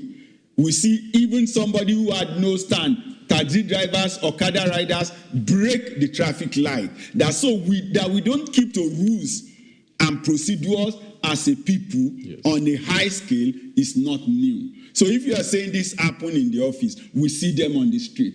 We see them shunt the line. We see them jump the queue. So the fact that people would fail to do certain things right is not something that is strange to us. It's a common thing. But like we said, for everybody who have done anything wrong in this particular instance, not just in the National Gazette, the government and let it become a reference point going into the future. Now, let me just refresh the minds of our viewers regarding this very dastard act and very embarrassing situation currently going on with the PFIPC and all the saga around it. The head of civil service of the Federation, Esther Wilson-Jack, on Wednesday had admitted that due diligence was not carried out to verify documents presented by the controversial presidential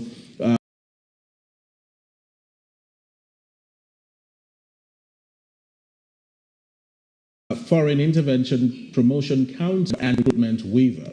Wilson spoke while appearing before the House of Representatives Committee investigating the controversy surrounding the PFIPC and the 1.3 billion naira allocated to the council in the 2026 Appropriation Act. She said her office approved the staffing structure and recruitment waiver after receiving the council's Establishment Act and the letter of appointment presented by Adbn, its purported Director General. Now, I will quote what she said. My office received the letter of appointment and the Establishment Act, and based on those documents and also based on interactions with the representatives of the PFIPC, we went on to issue the authorized establishment and later the recruitment waiver. The head of civil service said her office should have exercised greater scrutiny before granting the approvals, adding that all the documents turned out to be fake. Back to you, Mr. Ben. This is very revelatory and very damning in all ramifications. The head of civil service has been pouring out and spilling a lot of news that on a normal day, Nigerians should be afraid of how porous our system permeates. Yes. Where that prevails, you expect that a lot of things will not be properly Mr. Ben, done. Looking at the fact that we're in a digital age right now, and just like we have instruments we use in detecting a fake Naira note, why shouldn't the civil service have something of that sort to be able to detect fake documents and its sorts? No, it's not just about whether we're detecting fake documents or not. The actual issue here is you are in the head of service. Somebody coming to say, oh, this new agency has been established. And then they come with a fake act. Did you check your own record to know when was this institute or this group established? When was it passed by the National Assembly? Yes. Where is the official gazette? Like I'm saying, where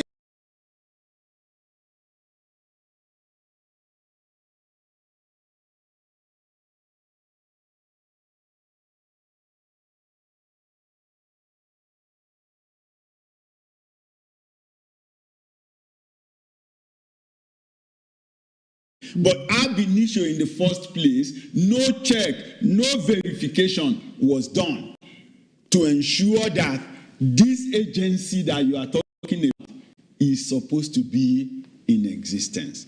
And because that is the head of service of the Federation, for instance, that is the office, they have the right to communicate with whatever source those letters are from. You bring a certificate, you can decide to forge it. You go and check with the exam body. Yes.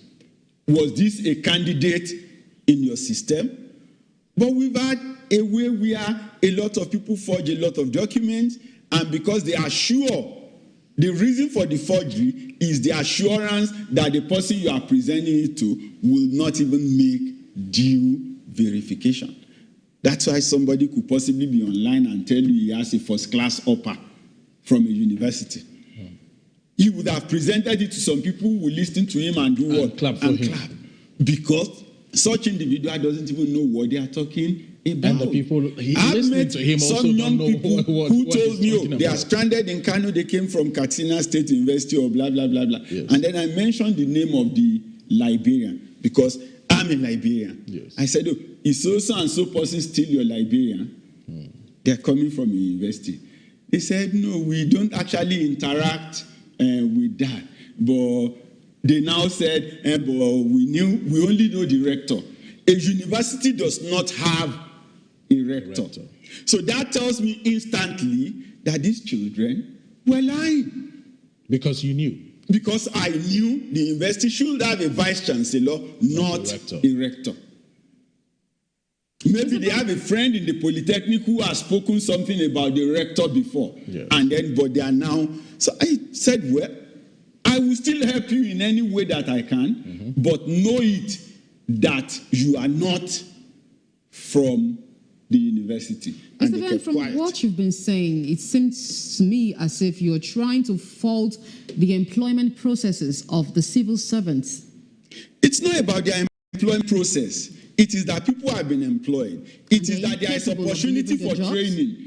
But it is that it's only, I have not seen it in other countries, where people join, even the army and the police, that can take their life for the purpose of earning salary. I mean, so a lot of people are in the system who are just for the salary. At the moment, not for the work. I believe Mr. Ben's perception and also perspective on this matter is absolutely correct. Because at the end of the day, the head of civil service had admitted to some certain lack of due diligence in carrying out this particular recruitment process and approving the recruitment waiver for the PFIPC. If this could happen with the PFIPC, how sure are we that it has not happened with several other agencies? So would it be that are safe out to there? say that these employees do not even know the rudiments of their jobs? Because It's not about the They employees. know their job, but they are not doing it. Okay. It's not even just about the employees, Mr. Ben. I think this is just an institutional decay. And like you rightly mentioned,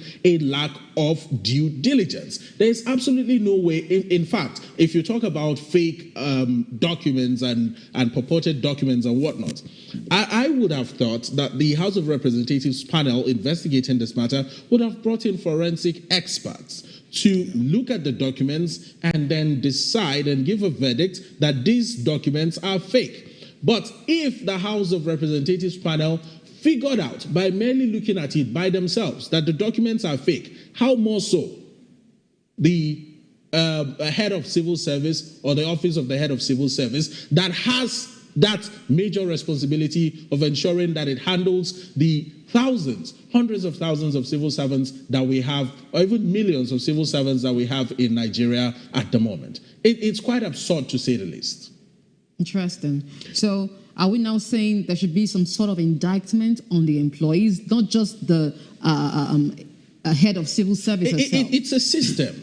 We're not just talking about Wilson Jack. We're talking about the system entirely that allowed this to thrive because of negligence on its part. But still staying with the matter so we don't overflog it, veering off a little bit, Mr. Ben, concerning the 1.3 billion naira allocated to the PFIPC, which we have now learned was eventually released to the Phantom Council. How do we go about recovery? How do we go about ensuring that whatever funds that have been spent, the monies can be tracked, the monies can be retrieved, what is left can also be retrieved from Adbn and his cohort? Secondly, we do not know for certain whether or not the 24 billion naira takeoff grant was eventually given perhaps in bits or in parts to the council, but we are certain of the 1.3 billion. I just want you to have a reaction to this in a moment. No, it's basic. When you come to money, government money, there would always be a trail. There is no doubt about that. Yes. Even personal accounts for 5 years, you still can track what had happened. So I think that the trail can be done. Who get what can be established. Who withdrew cash can be established. And where it is established that people took cash that are beyond statutory requirement, both the bank and those withdrawing the money should be identified, and there should be proper sanction. It's a case that can actually allow us to build a new watershed to dealing with matters. However, National Assembly also, for me, have not done their job. They have failed in their responsibility by allowing that money to go into the budget in the first place. Because if they have done their job, somebody should have come to defend that line of budget, and there should have been explanation. Yes. And they should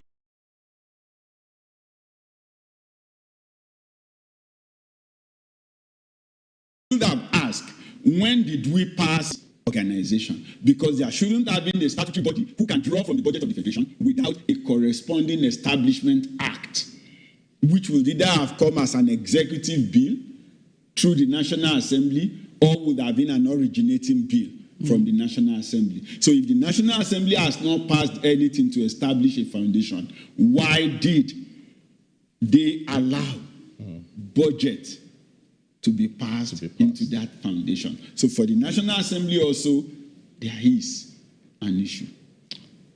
Cynthia? Yes, I want us to look at the next issue, talking about telecommunications.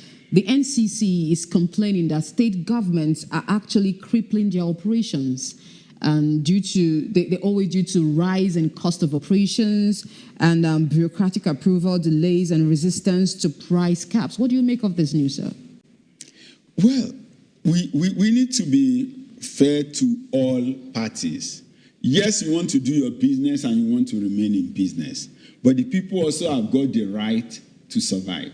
Now, technology for me, it's on increase.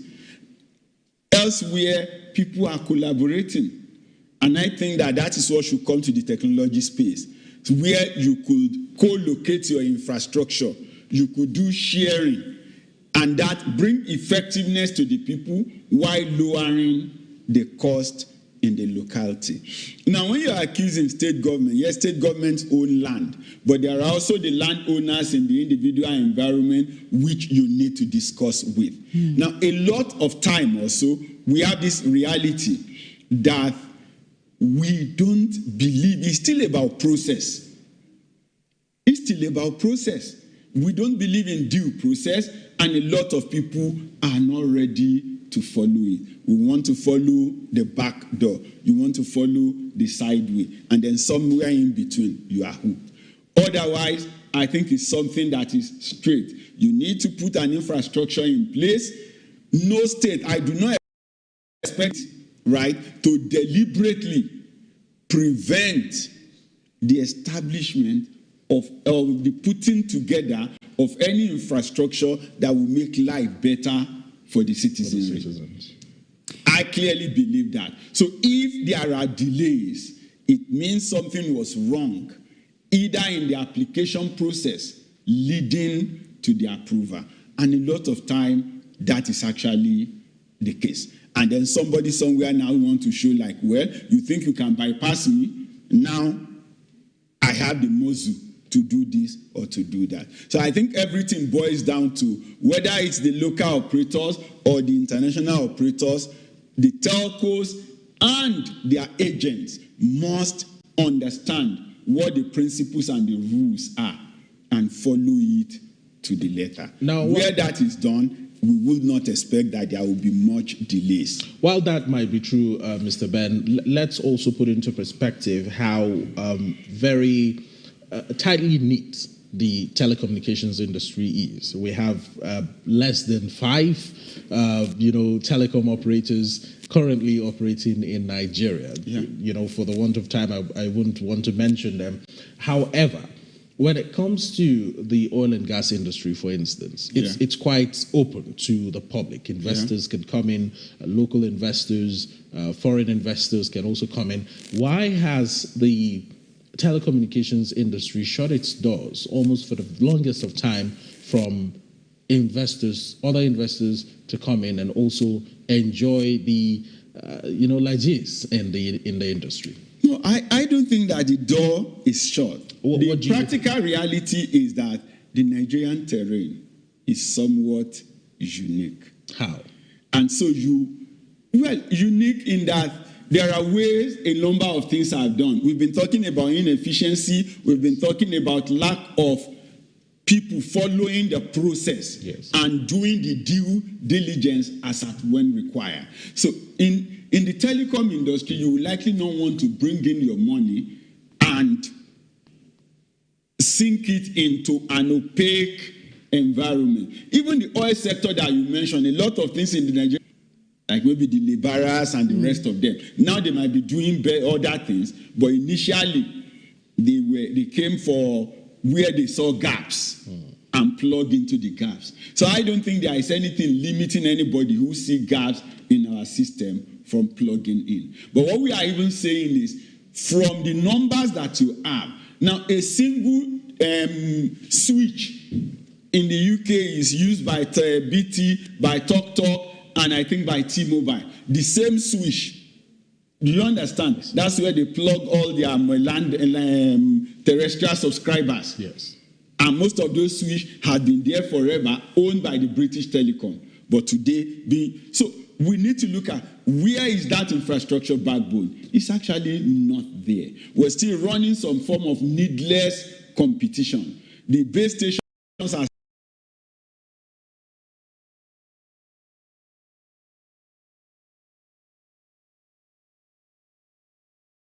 it is difficult for anybody to say, okay, that's what I want to get into. You don't want to put your life into generator. It's a very complex industry. So it's a complex industry where we actually need the regulator to be ahead, to learn more.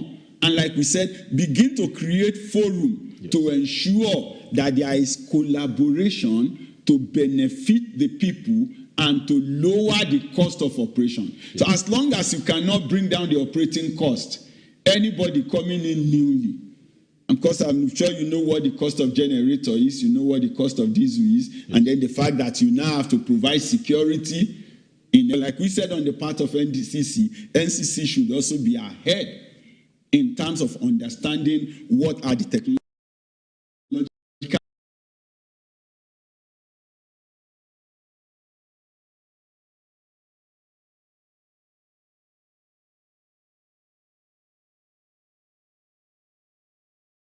the air 24/7. But where they are not ahead, where they do not understand what the technology trend is, where they are still learning, when the regulator is behind in learning and knowledge to the people they are regulating, there would always be gaps. There would always be a problem. And that's the practical reality. All right, Mr. Ben, we have less than 5 minutes to round up this discussion, but let's also see other matters in the news this morning. The opposition parties are starting to question a lot of things about the All Progressives Congress and, of course, President Bola Ahmed Tinubu's 2027 ambition and bid for a re-election. Now, in the Guardian newspaper, the headline story reads, Opposition flays Tinubu's focus on re-election, loses confidence in INEC. Now, this is a very usual story in the news, but in just a few moments, I want you to react to this. Once again, we have opposition parties crying foul. And before the elections have even taken place, they are already showing signs of defeat. Well, it's not signs of defeat. I think for me, it's a decoy strategy to put pressure on INEC, to say, we want to see you do more. We want this, we want that. Yes. That's the practical reality. You see a player who clearly has fouled an opponent, and then he will raise up his hand, right? Yes. To say, I have done nothing. Yeah. When it is even clear that he's done something. So I think that your programs to the people. If you sell your program to the people and the people come out to vote for you on the election day, the process to an extent will not allow what used to be any foul play. Yeah, will not allow a gross lacuna for foul play. I think that there are procedures already in place. There are processes in place. You've introduced some measure of technology. So all you just need to do is to convince the voters. Yes. Let them come out. You know, I always crack this joke. In 2011, the Southeast voted over 7 million for Goodluck Jonathan. That was the record. In 2024, Peter Obi did not get 7 million votes from the entire nation, despite having over 600,000 in Lagos alone, and almost 1 million from Plateau.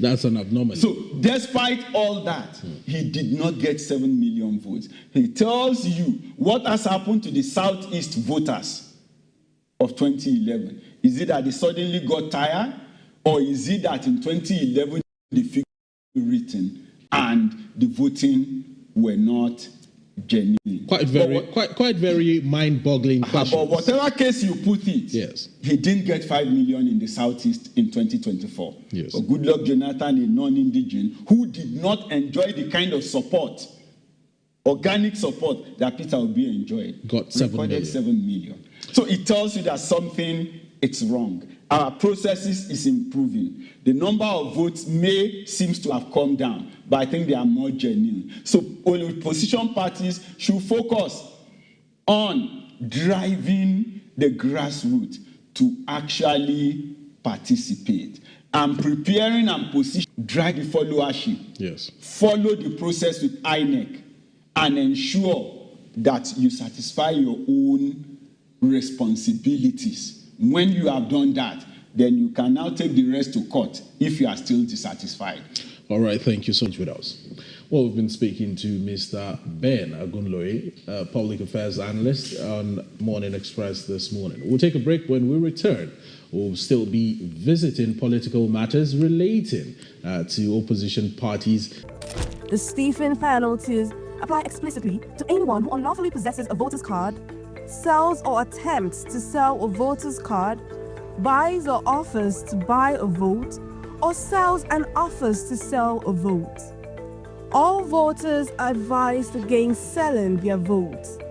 If votes don't count, who would try to buy them?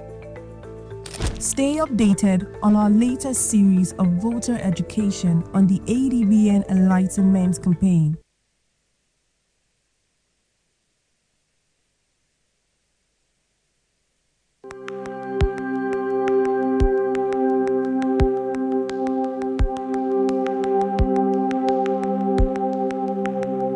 Welcome to the Niger Delta, a region of incredible beauty and stark contrast.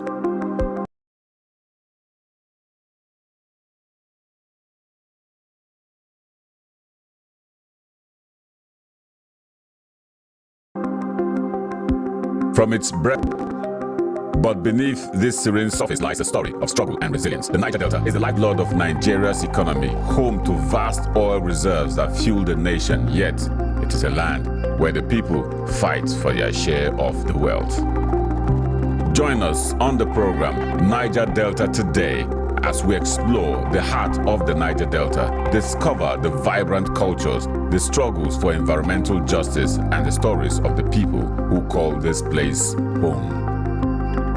This is the Niger Delta, a land of contrast, a story of resilience, a journey of hope. Don't miss our exclusive series, Niger Delta Today, every day at 12 noon, only on Adbn TV. Witness the untold stories, experience the journey, be part of the change.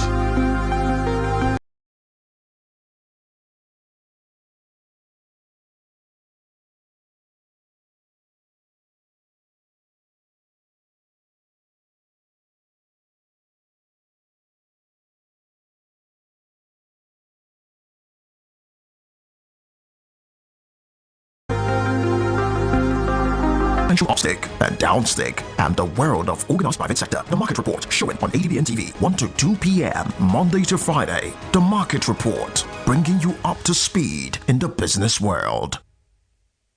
Did you know the Independent National Electoral Commission, INEC, will begin the distribution of permanent voter cards across Osun State from Wednesday, the 22nd of July 2026, ahead of the Osun State governorship election on Saturday, the 15th of August 2026. According to the Osun State Resident Electoral Commissioner, Mrs. Oluwatoyin Babalola, the exercises run the registration area centers from Wednesday, the 22nd of July, before moving to INEC local government area offices from Wednesday, the 29th of July to Friday, the 7th of August, between 9 a.m. and 3 p.m. daily, including weekends. Remember, PVC collection is strictly personal.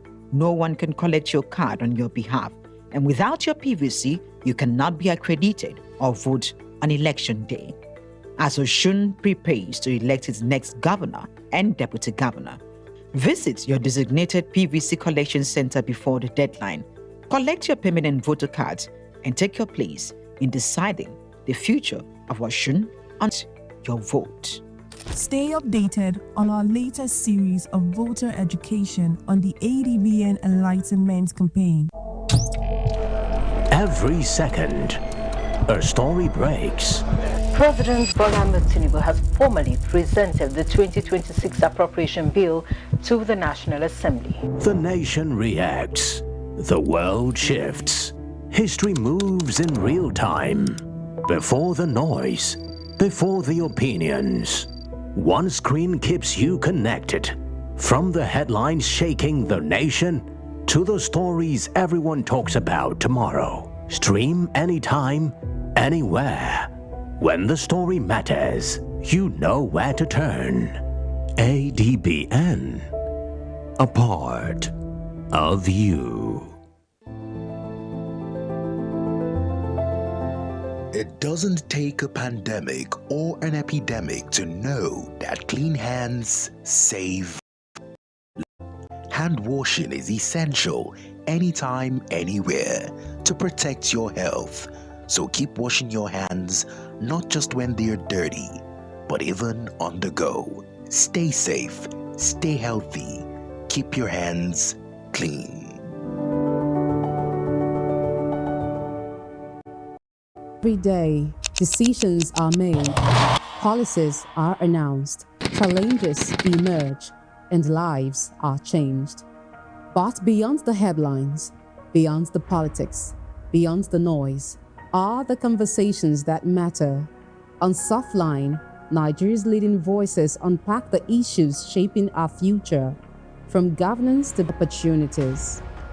Now airing 4 p.m. every weekday and Saturdays. Softline, where informed decisions begin.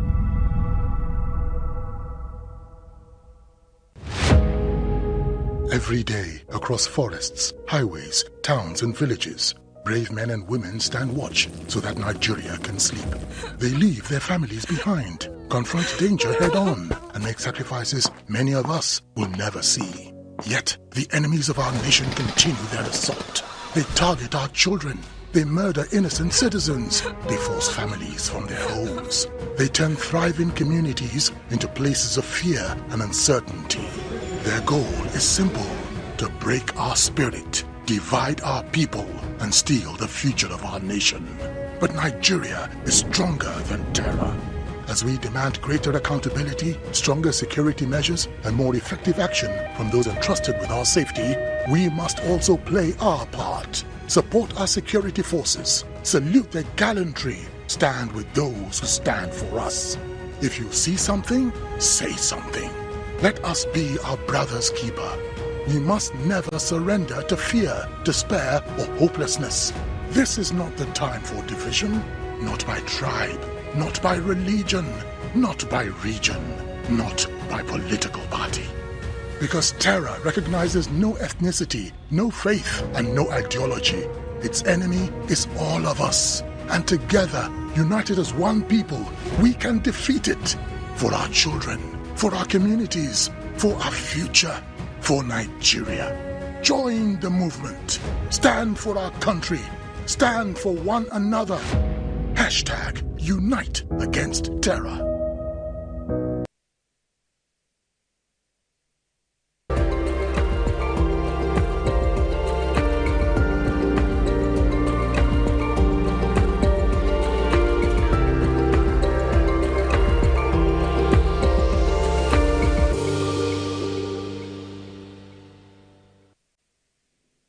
You're welcome back. This is still Morning Express, and we have another guest that is going to be joining us virtually to discuss some very pertinent issues as it pertains to election matter. You know the season that we're in, with the season of elections, preparation and everything as such.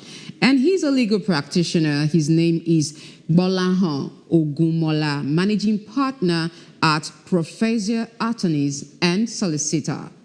Good morning, sir. Hope you can hear us. Hello, Mr.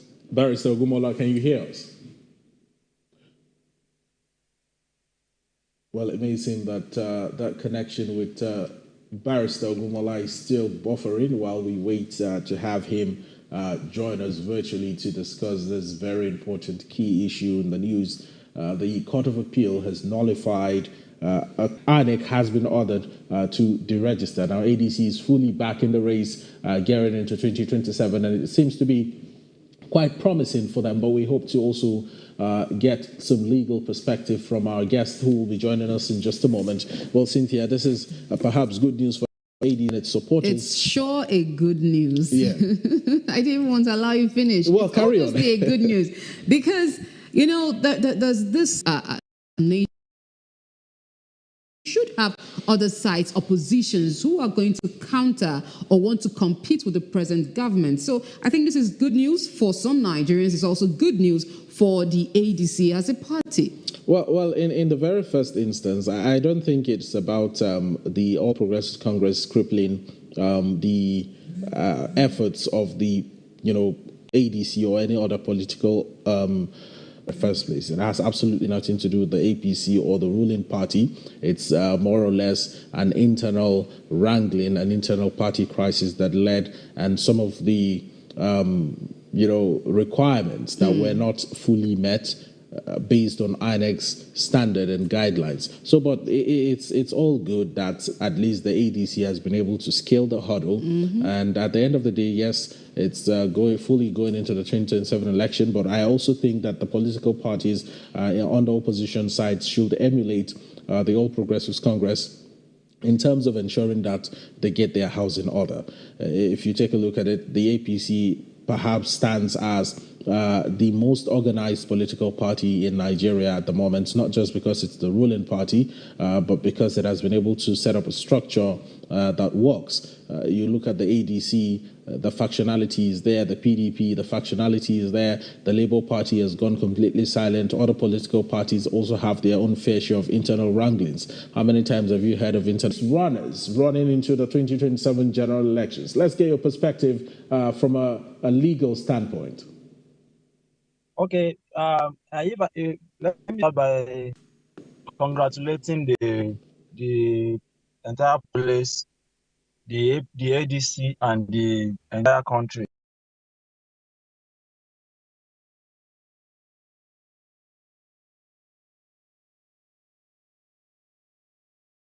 Because the judgment is a step ahead, and is also constitutional empowerment for the ADC and for other political parties. In fact, I think the judgment of the court is something to show that the democracy is growing in Nigeria, and our rule of law also stands. Because the idea of the registering the party is like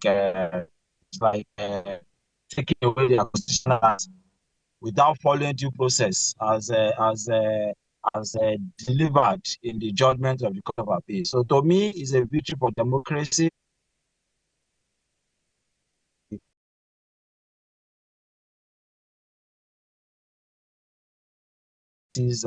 Or or their belief. So that's my humble submission.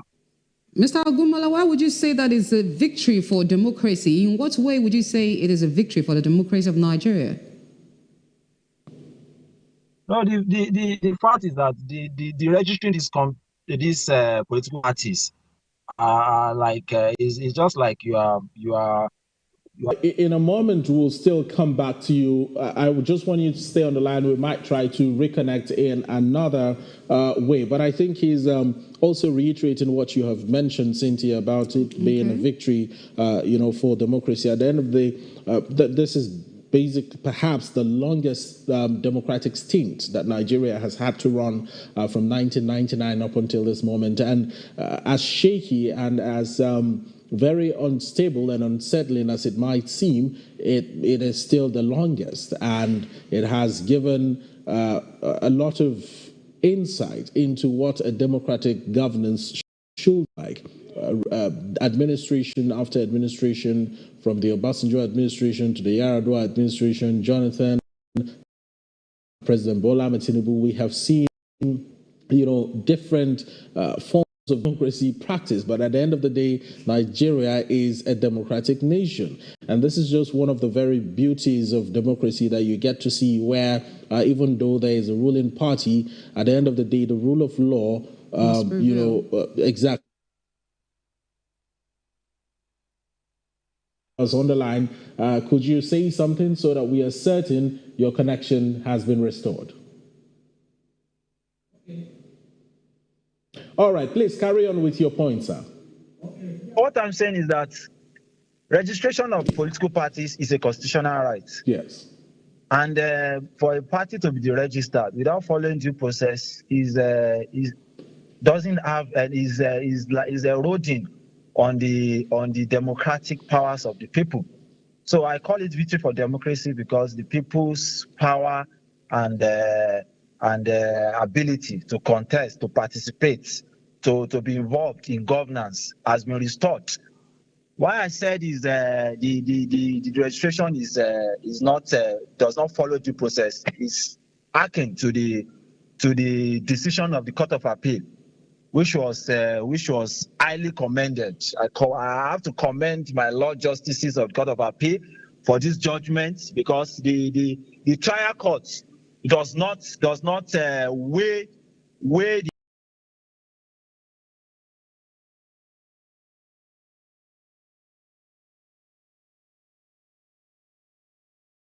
the evidence before them. They do not weigh the evidence. So it's also a plus. It's also a plus to our judicial arm of comments. The appellate court had specifically mentioned that the deregistration of the ADC and others was judicial rascality. This was what the appeal court said. Now, I'll just take you through it. The federal High Court ordered the Independent National Electoral Commission, INEC, to remove the parties under Section 225 of the 1999 Constitution as amended. The Court of Appeal set aside that judgment, ruling that the plaintiffs, former legislators, lacked the legal standing, locus standi, in your legal parlance, to file the suit. The appellate court also criticized the lower court's action as a nullity and a violation of court hierarchy. Let's talk about this. Let's set the ADC and other political parties aside and just look at the judiciary in its totality. From your perspective as a lawyer, where did all of this go wrong? And where did the Federal High Court go wrong as well as the National Forum of Former Legislators? I just want to get your perspective on this, sir. Okay, my view on let me start by focusing on where the Federal Court went wrong. The trial court, which I will call the Federal Court, has made an error. The court is bound to make an error, which is usually addressed on appeal. That's why we have the Court of Appeal and the Supreme Court. We have higher courts. That's why we have the hierarchy of courts. So to me, where the Federal Court went wrong was where the appellate courts earlier on gave a direction an order. Let me use this. Gave an order that the court should stay an action on this matter, because the Court of Appeal earlier on gave an order that the Federal Court should stay an action. They ordered for a stay of proceeding on this matter, which the Federal Court declined. So to me, that is totally wrong. That is totally wrong. That is abuse of judicial power. I will call it abuse of judicial powers on the part of the Federal Courts, because when the Superior Court gave an order, the lower court is banned to respect such orders. So in that order, the Federal Court went wrong to have even continued to hear that matter. So on the issue of their judgment that the parties are deregistered, I will not make a comment on that, because I don't have the facts, I don't have the documents or the evidence that are provided to the Federal Court. But the issue of order of the Court of Appeal that was disregarded by the Federal Court, that was totally the reason why the Court of Appeal even refer to the judgment of the action of the Federal Court as being judicial rascality. That is why it was referred. How does this change the trajectory of projections towards the 2027 general elections, now that we have the appellate court ruling on this matter and nullifying the earlier order by the Federal High Court? Going into the next election cycle, are we seeing an intense, fiercely electioneering period, or what is it going to look like, from your take? Oh, no, it's going to be a very good one, because this one, like I said, is a victory for democracy. It shows that judiciary is still working. It shows that judiciary, when they were dissatisfied by the judgment of the Federal Court, they went to the Court of Appeal, and the Court of Appeal gave a judgment that is commendable. That is commendable in the eyes of the law and also in the eyes of the public, because they followed the due process. They followed the due process. They highlighted that these parties have conducted elections and they won elections, and there was no substantial ground for the Federal Court to have ruled it out. So my take is that the upcoming election, we are hopeful in the judiciary, the side of the rule of law.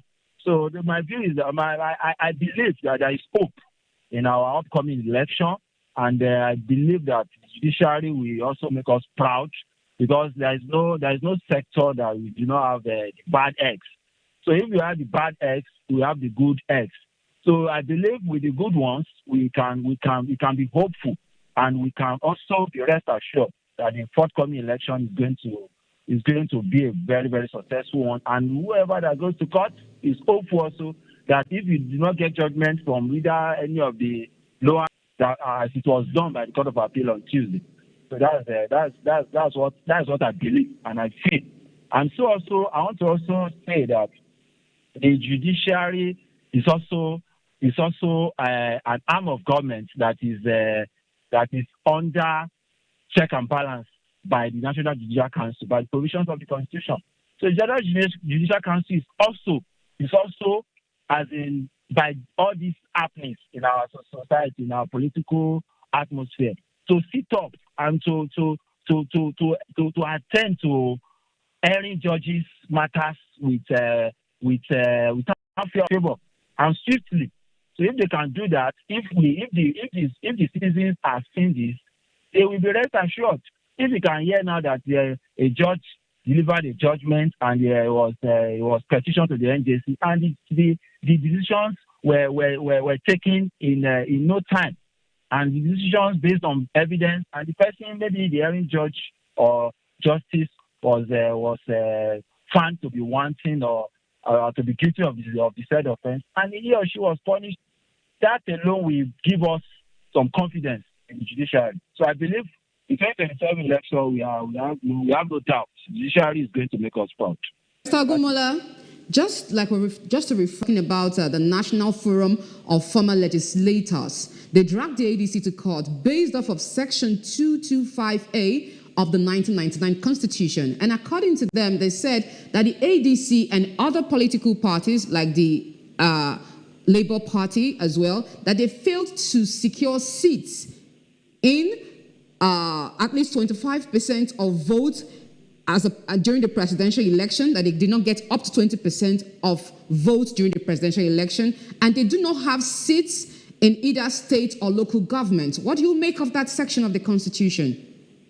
Does that not render it invalid or what? In my view, that section of the Constitution is there. But the fact is that we from the judgment of the court, in court matters is based on facts and not assumption or presumptions. So in my view, I'm not really aware of what's transpired at the Federal High Court, whether these facts are fully presented to the Federal High Court. Because based on the judgment of the Court of Appeal, which is a superior court of record to the Federal High Court, the Court of Appeal said in their judgment that the evidence before the Federal High Court is not enough to have delivered such judgment, to have registered those parties. So I do not know what was presented before the Federal High Court. Whether these people are just, we have, with due respect, we have media trial when people go to court with no substantial evidence, but comes out to tell the masses or the media that this is what transpired in court. So until we see maybe the record of proceedings at the Federal High Court that shows that these political parties actually do not have all this representation with facts. Because you cannot go to court if you go to court and inform the court that this is without evidence. So I believe there was no evidence before the Federal High Court to have resulted into the judgment of the Court of Appeal on Tuesday. Okay, so the Court of Appeal, as you speak. Barrister Gumola, just to further expatiate on what you just talked about, you were commending the Court of Appeal. So what do you make of the news that says that Justice Lifu of the Federal High Court should be sanctioned? Are you in support of that? Yes, but to me, the news that Justice Lifu should be sanctioned is just in the air as well. We do not really know what transpired at the Federal High Court, whether the documents we don't base our conclusions on assumptions and hearsay. So I believe if they have anything against Justice Lifu, if they have anything against it, they should bring it up. There is a platform, there is a forum for this, which is the National Judicial Council, as provided by the provisions of the Constitution. And the National Judicial Council is saddled with this responsibility to investigate whatever allegations that is leveled against any judicial officer. So in my view, if that is according to Section 153, I think the provisions is provided in Section 153 of the 1999 Constitution as amended. That section provides for punishment of erring judges. So I believe they should take their grievances against Justice Lifu to National Judicial Council, and if it's properly investigated, they will come up with their reports, and they are transparent enough in their reports. But the only challenge is that swift as an attendance to all this petition. So by virtue of Section 153, to me, the agency is the only body that has the power to sanction erring judges. But in my view, I will just say that this allegation should be brought forward to the National Judicial Council in line with Section 153 of the 1999 Constitution, so that we can all know whether actually Justice Lifu have edged in his discharge of his duty as a judicial officer. So that's what I have to say. Talk about the trust and faith and belief that Nigerians have in the judiciary. When issues like this come up, I want to believe that that trust is further broken.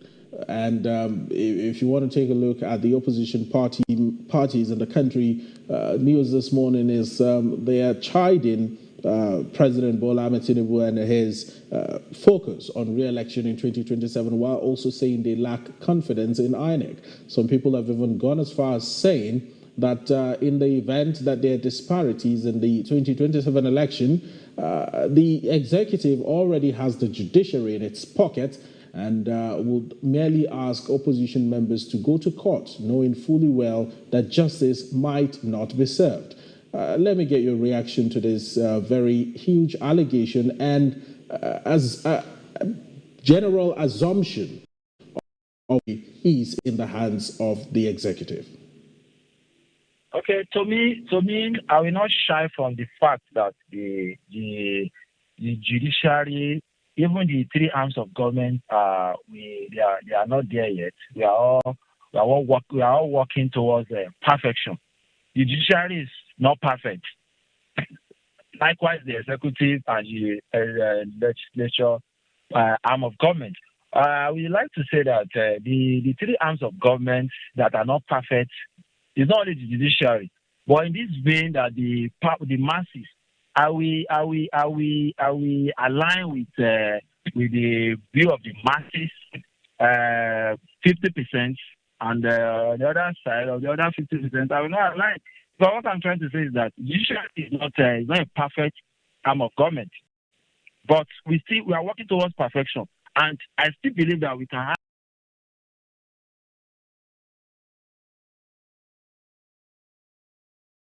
have hope in the judiciary. They lost hope at federal court. Going to the court of appeal, there was hope.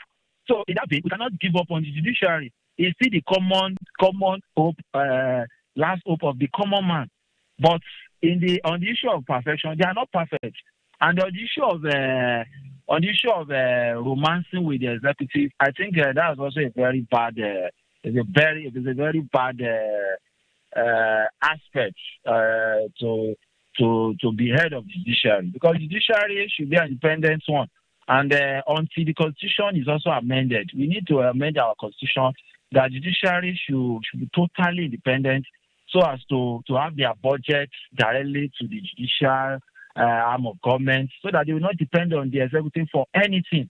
By the time the judiciary judicial officers are depending on the executive for housing and everything, what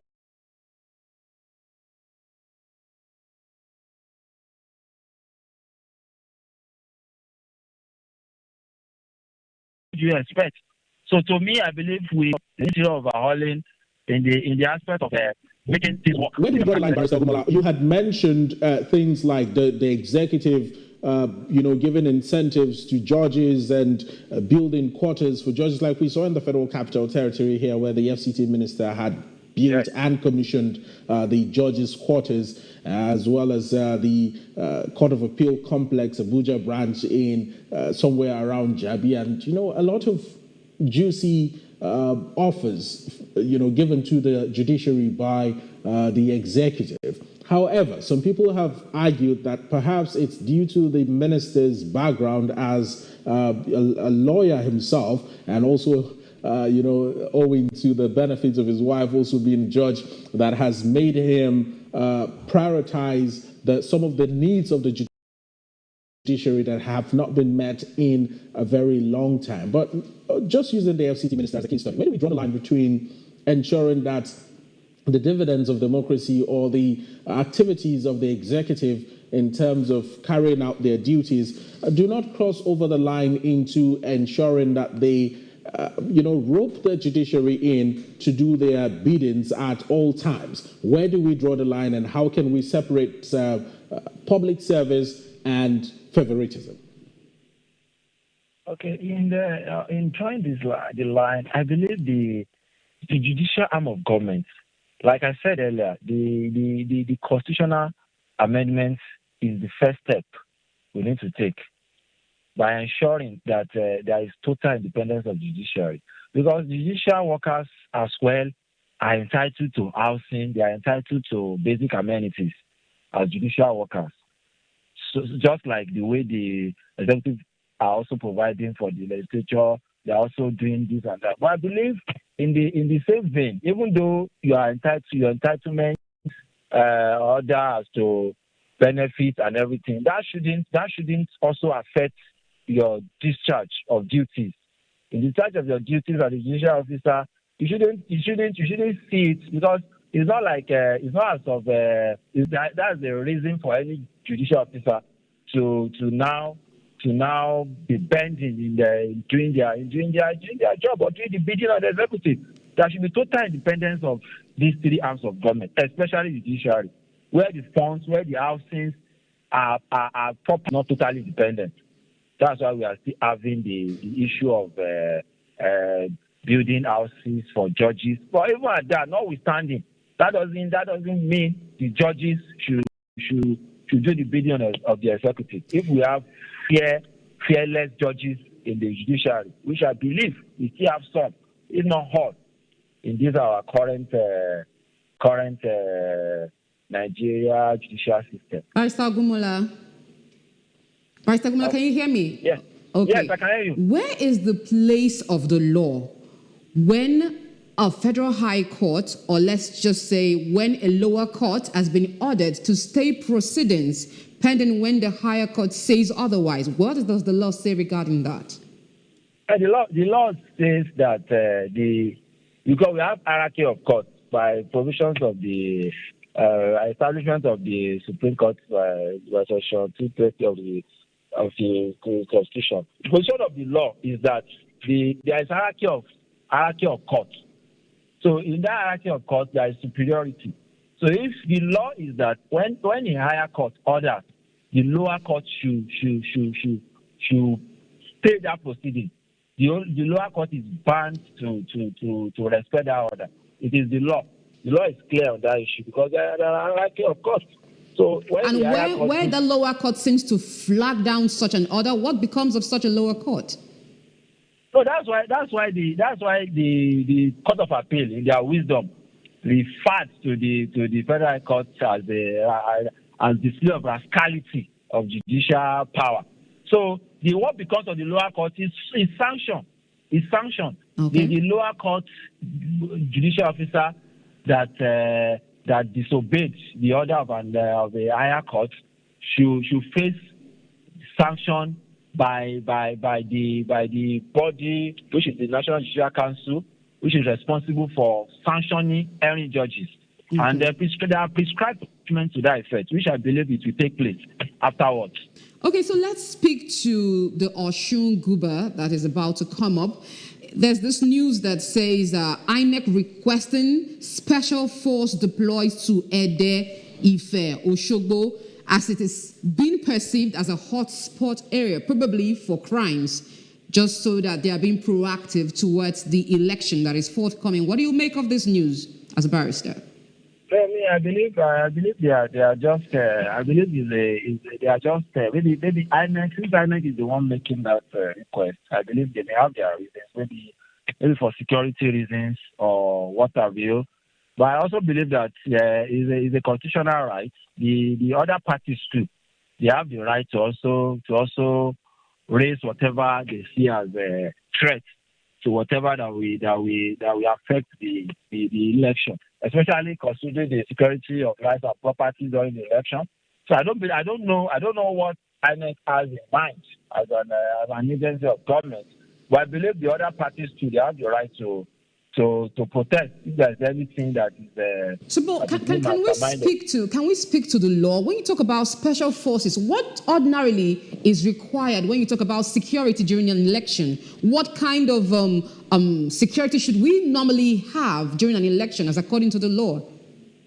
So the law is clear. The duty of the government is to provide security. That's the duty of the government. So during whether election or not, the government is the body that is serving the responsibility to provide security. So when we talk about security, is it the military or the police?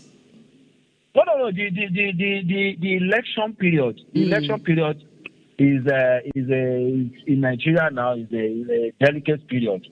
So if for security purpose the government or the government of the day feels that they need to invite the military in order to restore peace, in order to maintain law and order, in a minimal, we are in democracy. So if the military is even deployed, they don't have the right to harass anybody or to brutalize anybody during election. But the law, there is no law that restricts the deployment of any officers of the security agencies during election for security purpose.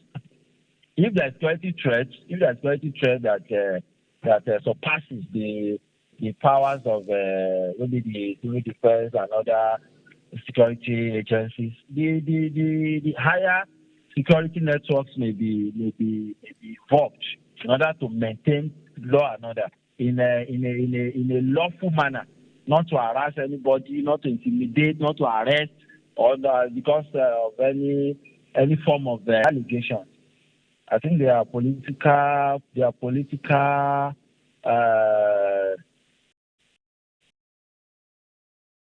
parties which we all see in Nigeria. But it's totally wrong for anybody to be arrested for allegations of maybe vote buying and this and that. And I see those allegations as to me, in my view, they are unfounded. They are not. For now, they are unfounded. It's like maybe it's properly confirmed. So to me, it's an abuse of people's rights.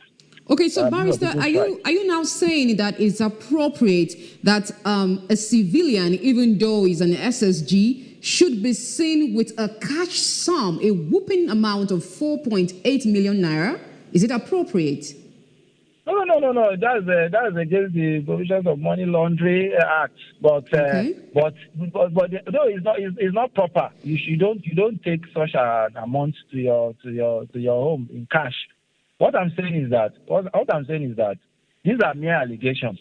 We cannot just be ascertaining that when we have not really confirmed whether actually this man was not interviewed.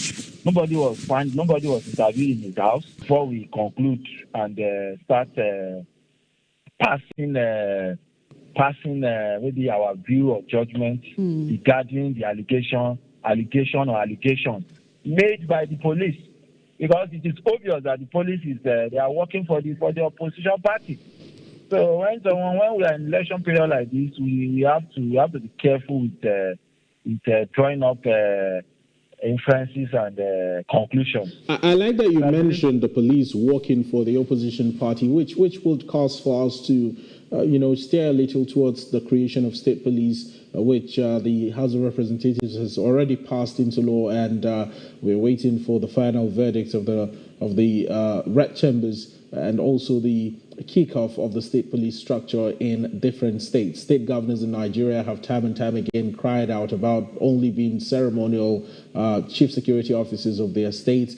And while this creation of state police might put all of that behind us and give governors actual powers to be accountable to the central police, there should be a limit. There should be a limit to the powers. Because it's very obvious in our current democracy today that when the state police is passed and becomes enforced, there is no way the state governors should not be using it as tools to also oppress opposition parties. So in that vein, the way that the control should still be from central. Any abuse of the state police should also be monitored and be sanctioned by the central police, because it's not taking the idea of state police is not taking away the powers of the sort of general police. So I believe constitutional amendments alongside the state police will be a check and balance to curtail the excesses of state governors or state political actors to mismanage or to misuse the powers that we follow the establishment of the state police when it comes in force. Speaking of checks and balances, given a situation where voters' card permanent voters card that is meant to be for an election is being carted away by hoodlums. What does the law prescribe for such situations, and who is meant to check and balance such a situation? And how does it translate to the voters not denied their right to vote as it wouldn't do? So the idea of voters card being taken by hoodlums is a criminal offense. Anybody that hijacks voters card or whatever is presumed to be a criminal, and that person or maybe the person or persons is working for should also be facing criminal charges for being an accomplice. So I just believe that our laws are not working. That's just it. They are not working properly. That is why we see all these things happening and happening again. If someone is caught during election hijacking ballot box, and the person is being prosecuted and sentenced to maybe to jail for some number of years, it will serve as deterrent to others, and it will deter others from doing such. So in that case, it's not issue of check and balance. Whoever does that has committed a criminal offense under the criminal laws of in FCT. We have the penal code. So there is a sanction to that. So if there is proper accountability of such misconduct, if the people are allowed to reduce the number of people hijacking ballot boxes, but when they do it and nothing happens, they keep doing it. All right. Barrister Ogumola, we have just about 3 to 4 minutes to let you go on Morning Express this morning, but let's have you react to the Catholic bishops of Nigeria that have opened up on the state of the nation, while also warning the federal government to ensure that the federal government beefs up its actions towards ensuring security, better state. What do you say to this, especially the fact that it's not coming from an opposition party, it's not coming from a pressure group, it's coming from Catholic bishops in the country? Please come again, please. I did not hear that question. I was talking about Catholic bishops asking the federal government to beef up its actions towards ensuring stability and security, democratic values and elections like we are seeing about to happen in Osun State and even in 2027. Yes. I just want to get your take on the fact that this is not coming from opposition parties or a pressure group, but it's coming from Catholic bishops in the country. Okay, I believe the Catholic bishops, they are religious leaders. They are religious leaders and they have followers. So, and in my view, they are doing their responsibility. The responsibility of religious leaders is not only to go to church and pray and to admonish people on how to live their life. I believe they are just waking up to part of their responsibility. Because as religious leaders, you have followers, you have people who believe in you, believe in what you worship, believe in your doctrine. So I believe it's part of their responsibility as citizens of this country, as stakeholders, because they are stakeholders in ensuring that stability of democracy. So I believe these religious leaders, they are just waking up to their responsibilities, other responsibilities, because they have numerous responsibilities, which many of them do not even do. Many of them do not even have the mind or capacity, let's say, to even dare and talk to the government. So I commend the Catholic bishops for this giant stride or this step of boldness in challenging the government to ensure stability, and they have this right because they are also Nigerians, and the rule of law is a traditional political and legal principle stating that all religious institutions are accountable to publicly established laws. So to me, they are just trying to put the government on their toes, which is highly commendable. is highly commendable. I don't want to see it as a political, I don't want to link it to any political affiliation. But I Still believe it's their speaking, responsibility. Barrister Gumola, just one more last question before you go.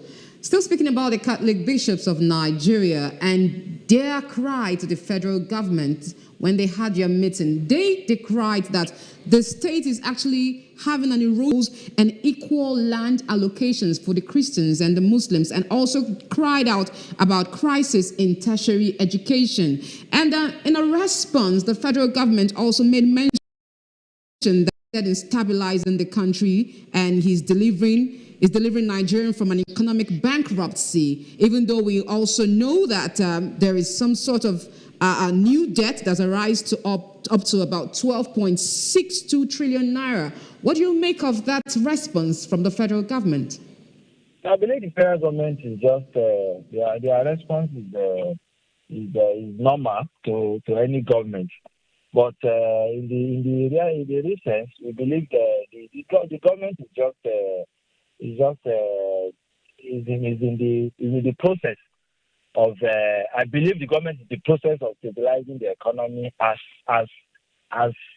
said and as it was in their response to the Catholic bishops' demand. But what I will say is that the economy is in a very bad state. It's in a very bad state when this government came into power, and I also believe that they are working towards stabilizing the economy, which we all know for now it has not been stabilized. It has not been stabilized. So I believe their response to the Catholic bishops is just for them to know that. Yeah, is a work in progress. It's a work in progress, and I believe the agitation from Catholic bishops is also to put the government on their toes. All so right. I believe we will get there.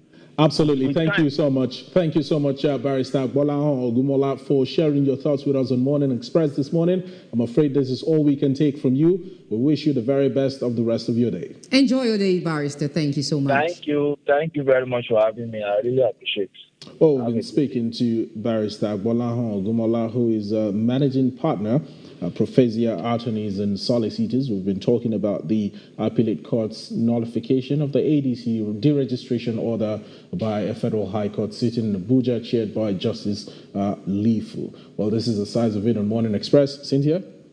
Thank you so much for staying this much with us, and keep up with other of our programs on Adbn television. My name is Chijioke Okafo. Thank you so much for watching. Good morning, Nigeria.